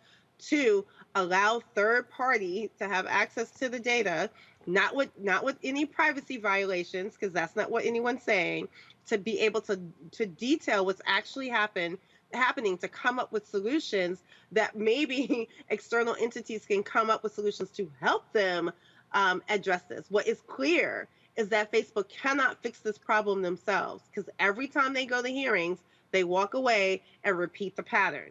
So those are my top 3. It's not cannot fix it. They will not. They don't want to. It's not that they can't do it. Yeah. They're just not being held accountable to do it. Got it.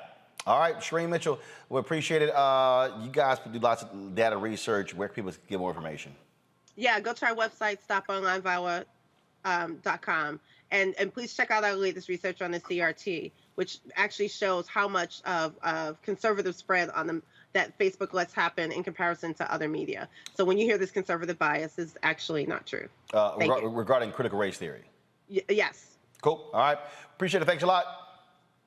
Thank you. Folks, California, Governor Gavin Newsom will keep his job after blowing away his Republican challengers in last night's recall election. During his speech, Newsom thanked his loyal supporters and blasted Donald Trump for his accusations of voter fraud. And I think about just in the last, few days, and the former president put out saying this election was rigged. Now, democracy is not a football. You don't throw it around. It's more like a, antique vase. You could drop it and smash it in a million different pieces. And that's what we're capable of doing if we don't stand up to meet the moment and push back. I said this many, many times on the campaign trail. We may have defeated Trump, but Trumpism is not dead in this country. The big lie, January 6th insurrection, all the voting suppression efforts that are happening all across this country, what's happening, the assault on fundamental rights, constitutionally protected rights of women and girls. It's a remarkable moment in our nation's history. Of course, he racked up more than 5 million votes. People who said no. It was boosted by healthy turnout among an overwhelmingly Democratic electorate. Of course, he bested the likes of Larry Elder, that fake brother, as well as Caitlyn Jenner, who got 1%. So can we just go ahead and agree we don't need to hear a word from Caitlyn Jenner about a damn thing when all you got was 1%? And also Larry Elder, yeah, you know what? We can trade him for anybody at any day.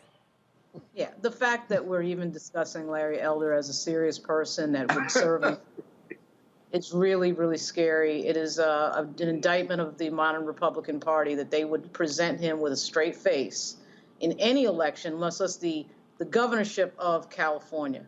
Incredible.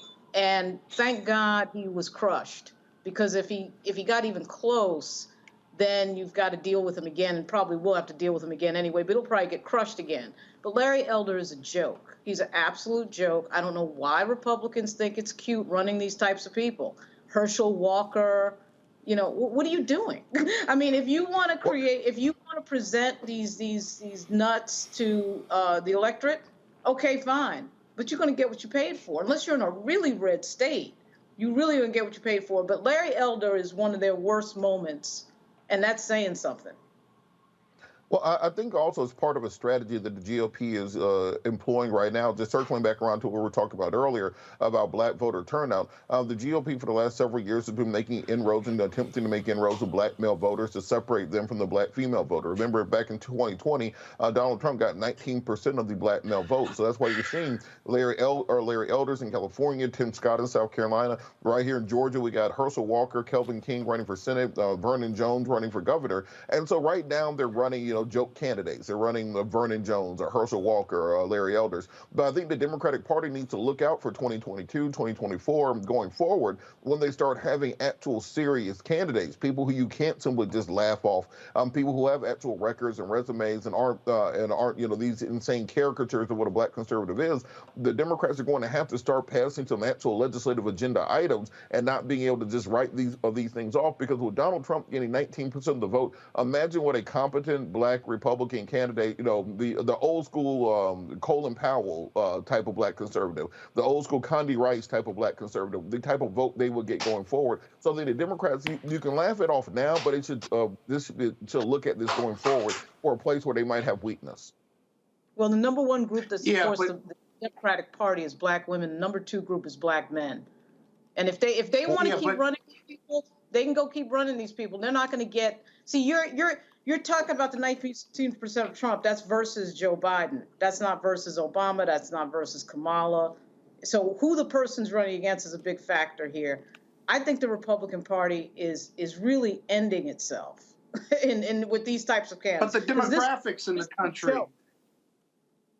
the demographics in the country are going to be ending the Republican Party, and their policies and what they believe in, and the party of no, and the party of hate, and the party of Trump is what's ending the party, and it's being ended based on, you know, all of those things, but it's ending in front of them. It's not ending. Can we please stop saying that? Republicans right now, the Republicans, no, it has not ended. No, it has not. The Republican Party right now controls 31 state legislatures. They control 30 governor's mansions. Ain't shit ended. No, they are still. No. This is the mistake that we make. Oh, the party is ended. The party is not ended. They are still there. They are still in power. They are still passing laws in Florida, in Texas, in Arkansas, in Alabama, in Mississippi, in Tennessee, in Louisiana, in South Carolina, in Georgia, in North Carolina, in Iowa. I can go on and on. They are still here. Okay, so I agree with you. They're still here.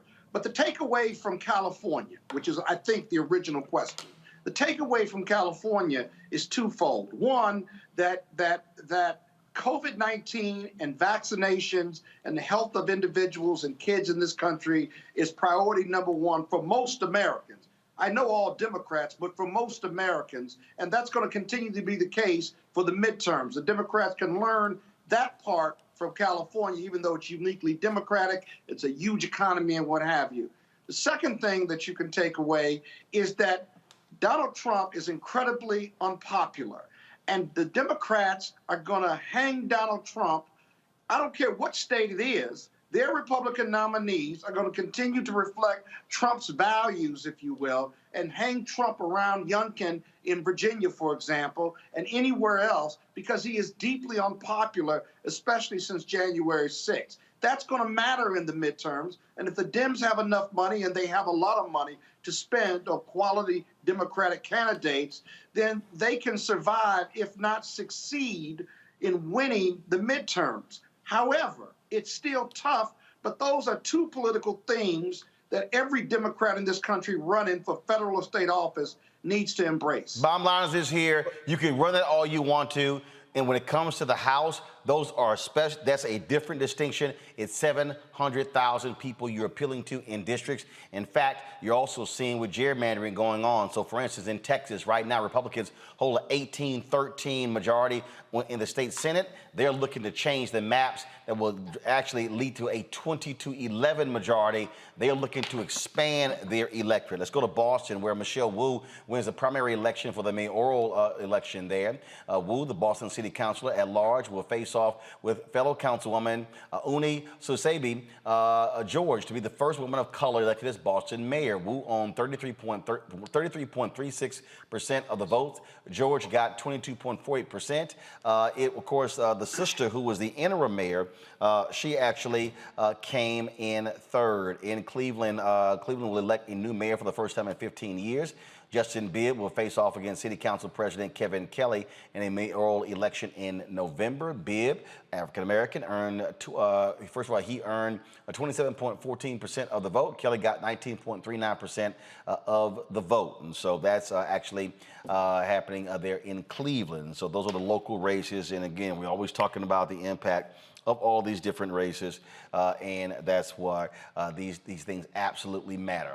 Let's talk about Catholic Church. The Pope came out today and addressed this whole issue of bishops and priests saying that they were not going to provide communion to candidates who are pro-choice. Now, this has been going on for a long time, where Catholic bishops have been passing different rules and saying you cannot extend communion to any politician who supports abortion. Well, the Pope, of course, who leads the Catholic Church, has said, y'all outside your damn lane. Focus on what you are. He literally said, you are not politicians. You are pastors. Stop being involved in politics. I'll read the quote in a second, but the reason I find this to be interesting, the position of Pope Francis, is because have y'all heard the Catholic Church is just as opposed to the death penalty as they are to abortion. Y'all notice you never seen these bishops announce that they are going to come out and stop giving communion to any politician who supports the death penalty. You notice that? Huh. Yeah, that's actually happened. The leader of the Catholic Church actually says that religious leaders should remain outside of politics and act with compassion. Quote, communion is not a prize for the perfect. Communion is a gift, the presence of Jesus and his church. A pastor knows what to do at any moment, but if he leaves the pastoral process of the church, he immediately becomes a politician. See, the thing here, Lauren, that again jumps out at me, you don't hear these conservative American Catholic bishops saying jack about Republicans and some Democrats who still support the death penalty. It's amazing how they only want to talk about the issue of abortion. Yeah, well, there's two reasons for that. One is the patriarchy of the Catholic Church and this idea that men can somehow be in control of women's bodies and women's decisions. You know, and the other reason is just straight sort of a lack of recognition for other people's views when they are on the left. I mean, it doesn't surprise me. It's sort of the same hypocrisy we see from so-called Republican libertarians around all sorts of issues, like, say, police brutality, which they never speak out on. If that's not too much government, I don't know what is. But this isn't really surprising. I mean, the Catholic Church is a patriarchal, which most religions are, very deeply patriarchal. So they're focused on women. They're focused on what women are doing. They're focused on controlling the decisions of women that they know nothing about. And so there's nothing surprising there. Well, and what really jumps out at me, Robert, again, is the hypocrisy. And guess what? The folks in mainstream media, they never said a damn thing. They never say a word about it. And I'm going, if you're going to discuss that issue in the Catholic bishops, then challenge them on the death penalty. And why are they not as vocal in calling out Republicans and some Democrats who still support it? Well, you can take it even beyond the death penalty. You know, if you're going to use biblical teachings to determine what politicians you're going to give a communion to, what about people who oppose universal health care? How can you be against Medicaid for all and still get communion if that's the case? Or cuts to the poor. Yeah, I was going to say social programs, caring for the poor, the money changers. How are you giving those people communion? The people who are anti-vaxxers right now, causing old people to die. How can you give them communion? This is why the church has to not meddle in, and this is why you're seeing so many young people leave religion across the board because of the hypocrisy that is involved. And you teach one thing in the book, and then you have the exact opposite when it comes to your public policy and your public statements. It's funny how we grew up. You know, I grew up in the South, so I grew up with Jerry Falwell, the Moral Majority, the Crystal Cathedral, the Christian Coalition, all that stuff in the 80s. And then when you get Donald Trump and his porn star wife up in the White House, they are in there shaking hands, smiling, and acting like nothing ever happened with Donald Trump, who got 5 kids by 3 different baby mamas. So it's all complete hypocrisy, and this is why so many people pay no attention to it.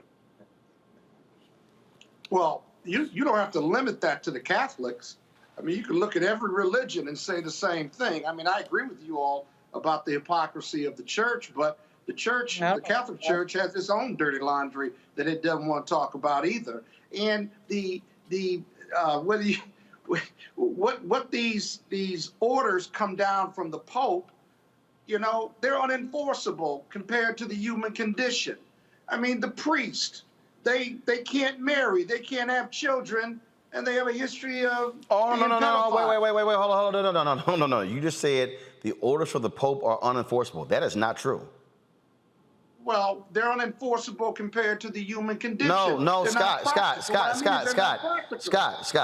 No, you said the church is against abortion. No, Scott. People get abortions every day. No, Scott. You said unenforceable. I was born and raised Catholic. The meeting to found. I was too. But the meeting to. So here's the deal.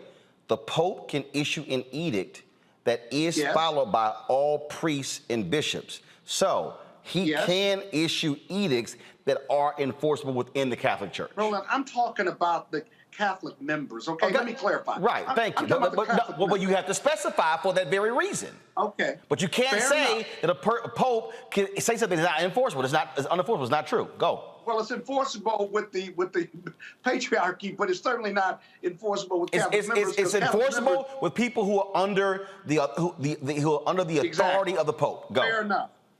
But Catholic members violate those edicts, notwithstanding they're in church every week.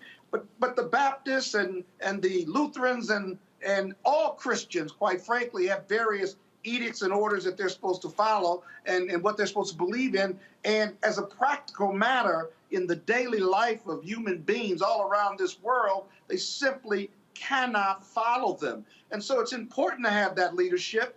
We have to believe in something, that's called our religion. But at the same time, they also teach that we're all sinners, if you will. And so we have this sinful life that we ask for forgiveness and we have to take contrition for and what have you.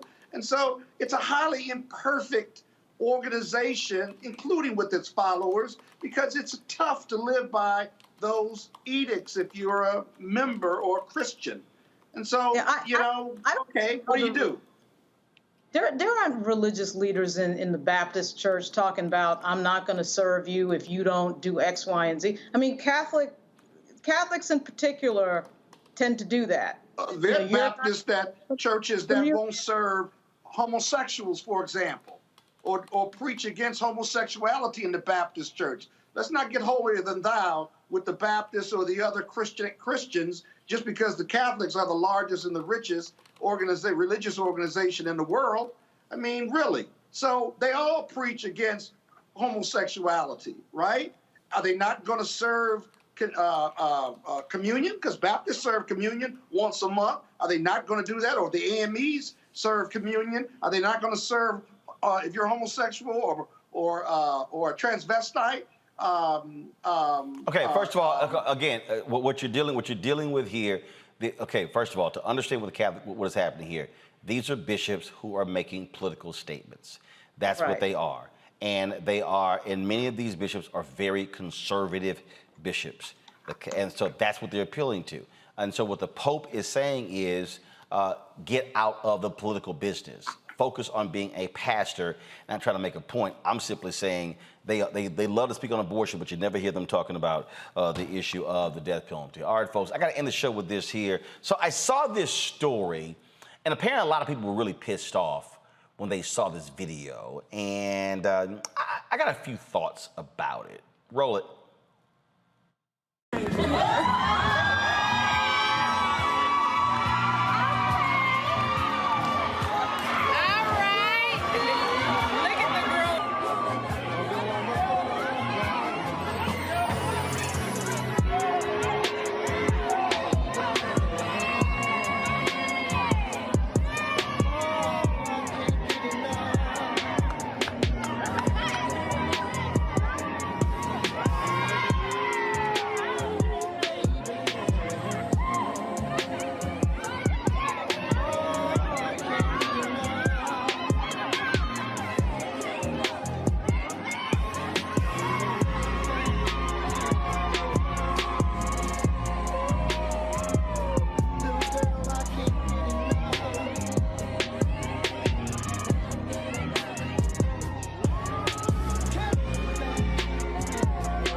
There's some women in that lab.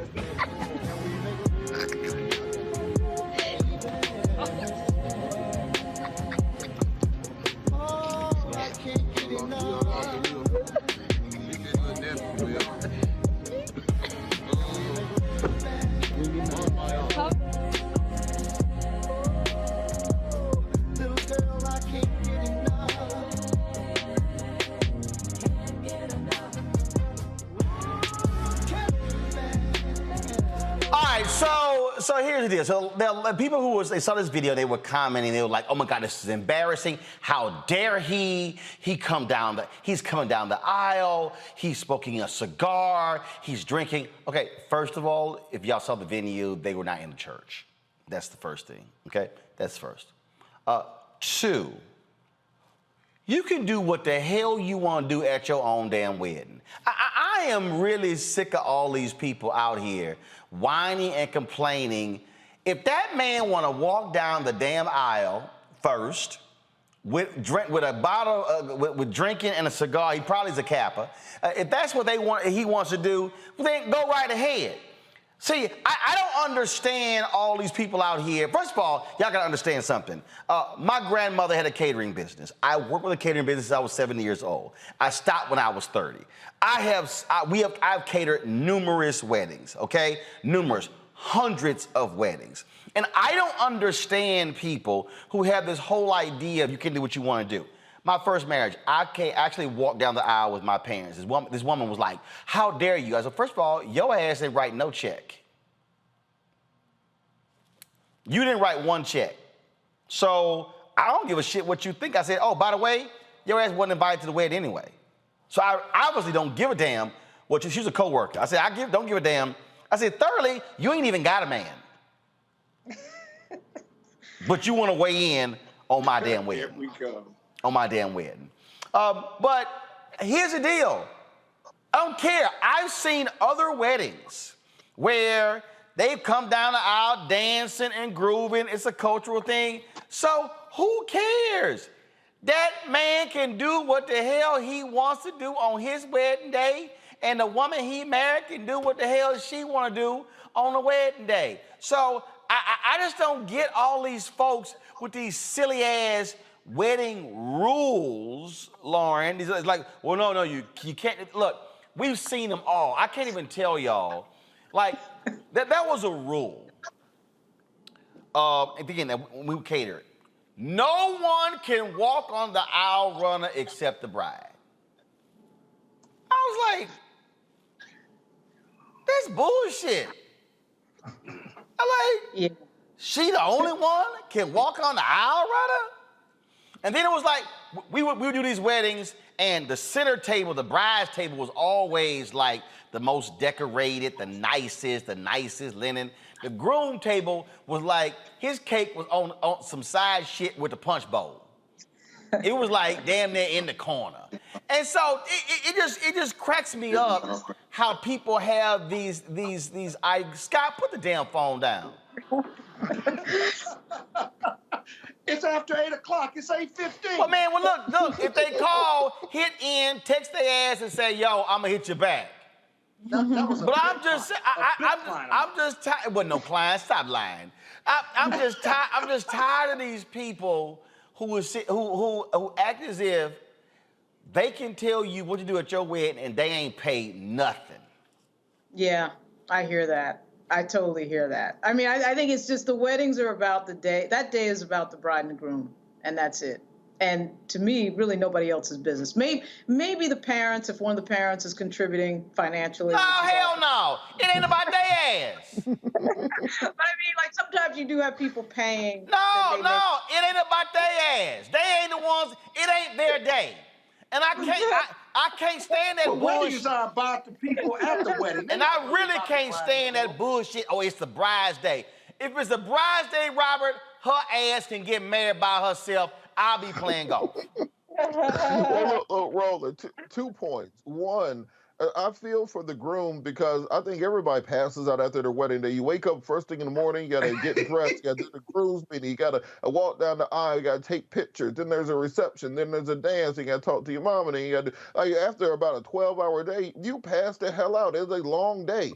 And secondarily, this is why women can't marry Kappas no more, because that's how a Kappa shimmies down the aisle all by himself. He has to make it all about himself the entire time. I will put money on that. It's his day too. Well, listen, whether it's a Kappa or an Alpha, I ain't seen the bride in the video at all. No, that's true. But here's the deal. He could be a Kappa, Alpha, Omega, or Sigma for all I care. The bottom line is his wedding, her wedding, it's their wedding. And the judgment is just ill placed. It's not well placed because it's their day, and every wedding is different. I could care less. Now, he passed out, okay, but that's their wedding, that's their story, and that's what they posted. So what difference does it make? I mean, I don't even know why we're doing this story. What's the point? Here's the deal. First of all, we aren't doing this story. This is my shit. I'm doing the story.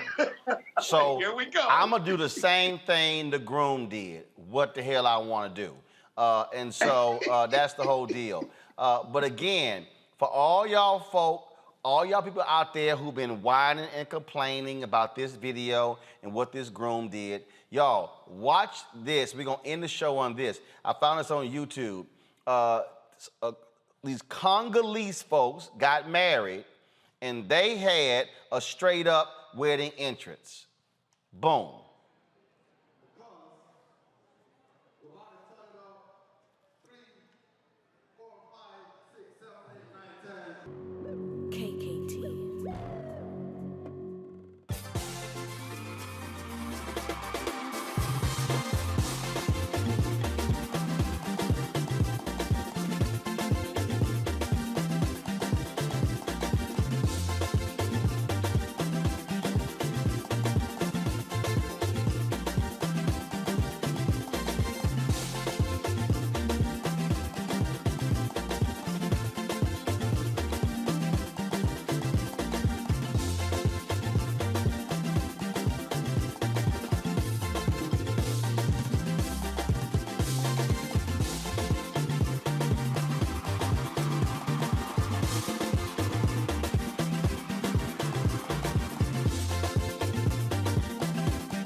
See, that's what I'm saying. If you're gonna do a wedding entrance, do a wedding entrance. The only problem, clearly 3 or 4 of them groomsmen did not bring their ass to practice. All the bridesmaids came to practice, but 3 or 4 of them dudes did not come to practice. And so, I'm just saying. Yeah, they were probably alphas. I'm just now, you know damn well that they were Kappas. They were alphas. They look just like Kappas. But the real deal here, I just need people to understand, black people, we do stuff different. We do stuff different. So this whole idea of what is a traditional wedding, damn that. That's like when I do the commencements at HBCUs, I'm like, can y'all stop playing that boring ass pomp and circumstance? I'm like, it's a HBCU graduation. Can we be black, please? Please. Well, there's a lot of tradition at Morehouse. We don't play all that funky music. That's we the got problem. about 150 years. Y'all got a Benjamin Mays would turn over in his grave. Well, guess what? Guess what? He ain't here. He ain't here. No, you're not. So How guess what? dare you. If you want to change the graduation, change it. But see, y'all bougie. So don't even try to front. Y'all bougie. So that's the whole deal. Guess what? You can change it. That's why when I get a commencement speech, yeah, we turn up because that's what we gonna do. All right, y'all, we gotta go. Robert, I appreciate it. Lauren, glad to have you on here. You've been battling breast cancer, and so we're glad to have you here. God bless you, sweetie. We love you. Thanks a bunch. Praying for you. I see you. I see you got. Now, is that one of the pink, one of them from the Women's March hats? Is that what you got? Yes, it is. It is. I get a lot of comments from a certain demographic, as you might. Yeah, I'm sure you do. Absolutely. All right, Scott, take your little punk ass phone call now. All right, we done. Oh, All you're not gonna say anything positive about me? No. I'm on this show faithfully every Wednesday. Say something positive before we sign off. By the time you got a new light, because your ass now look lighter. All right, we gotta go. Y'all want to support what we do? Well, I'm light-skinned anyway. Yeah, but you needed still more light because you were sometimes real damn dark. Yeah. All right, y'all. If y'all want to support what we do, please join our Bring the Funk fan club. Cash App, $RM Unfiltered. PayPal.me/R Martin Unfiltered. Of course, Venmo is RM Unfiltered. And Zelle, Roland at RolandSMartin.com. Roland at RolandSMartin.com. It's about to look tired tonight. Yeah, I flew in early this morning from Atlanta. Hell yeah, I'm tired. And of course, don't forget, download our app, Black Start Network. You can watch this show right on our YouTube channel or Facebook, but I really want y'all to download our Black Star app. We surpassed 10,000. We're on our way to 20,000 downloads. iPhone, Android TV, Android Roku, Apple TV, Apple Fire Stick, Amazon Fire Stick, Xbox, Samsung Smart TV as well. All right, folks, I'll see you guys tomorrow. Roland Martin Unfiltered on the Black Star Network.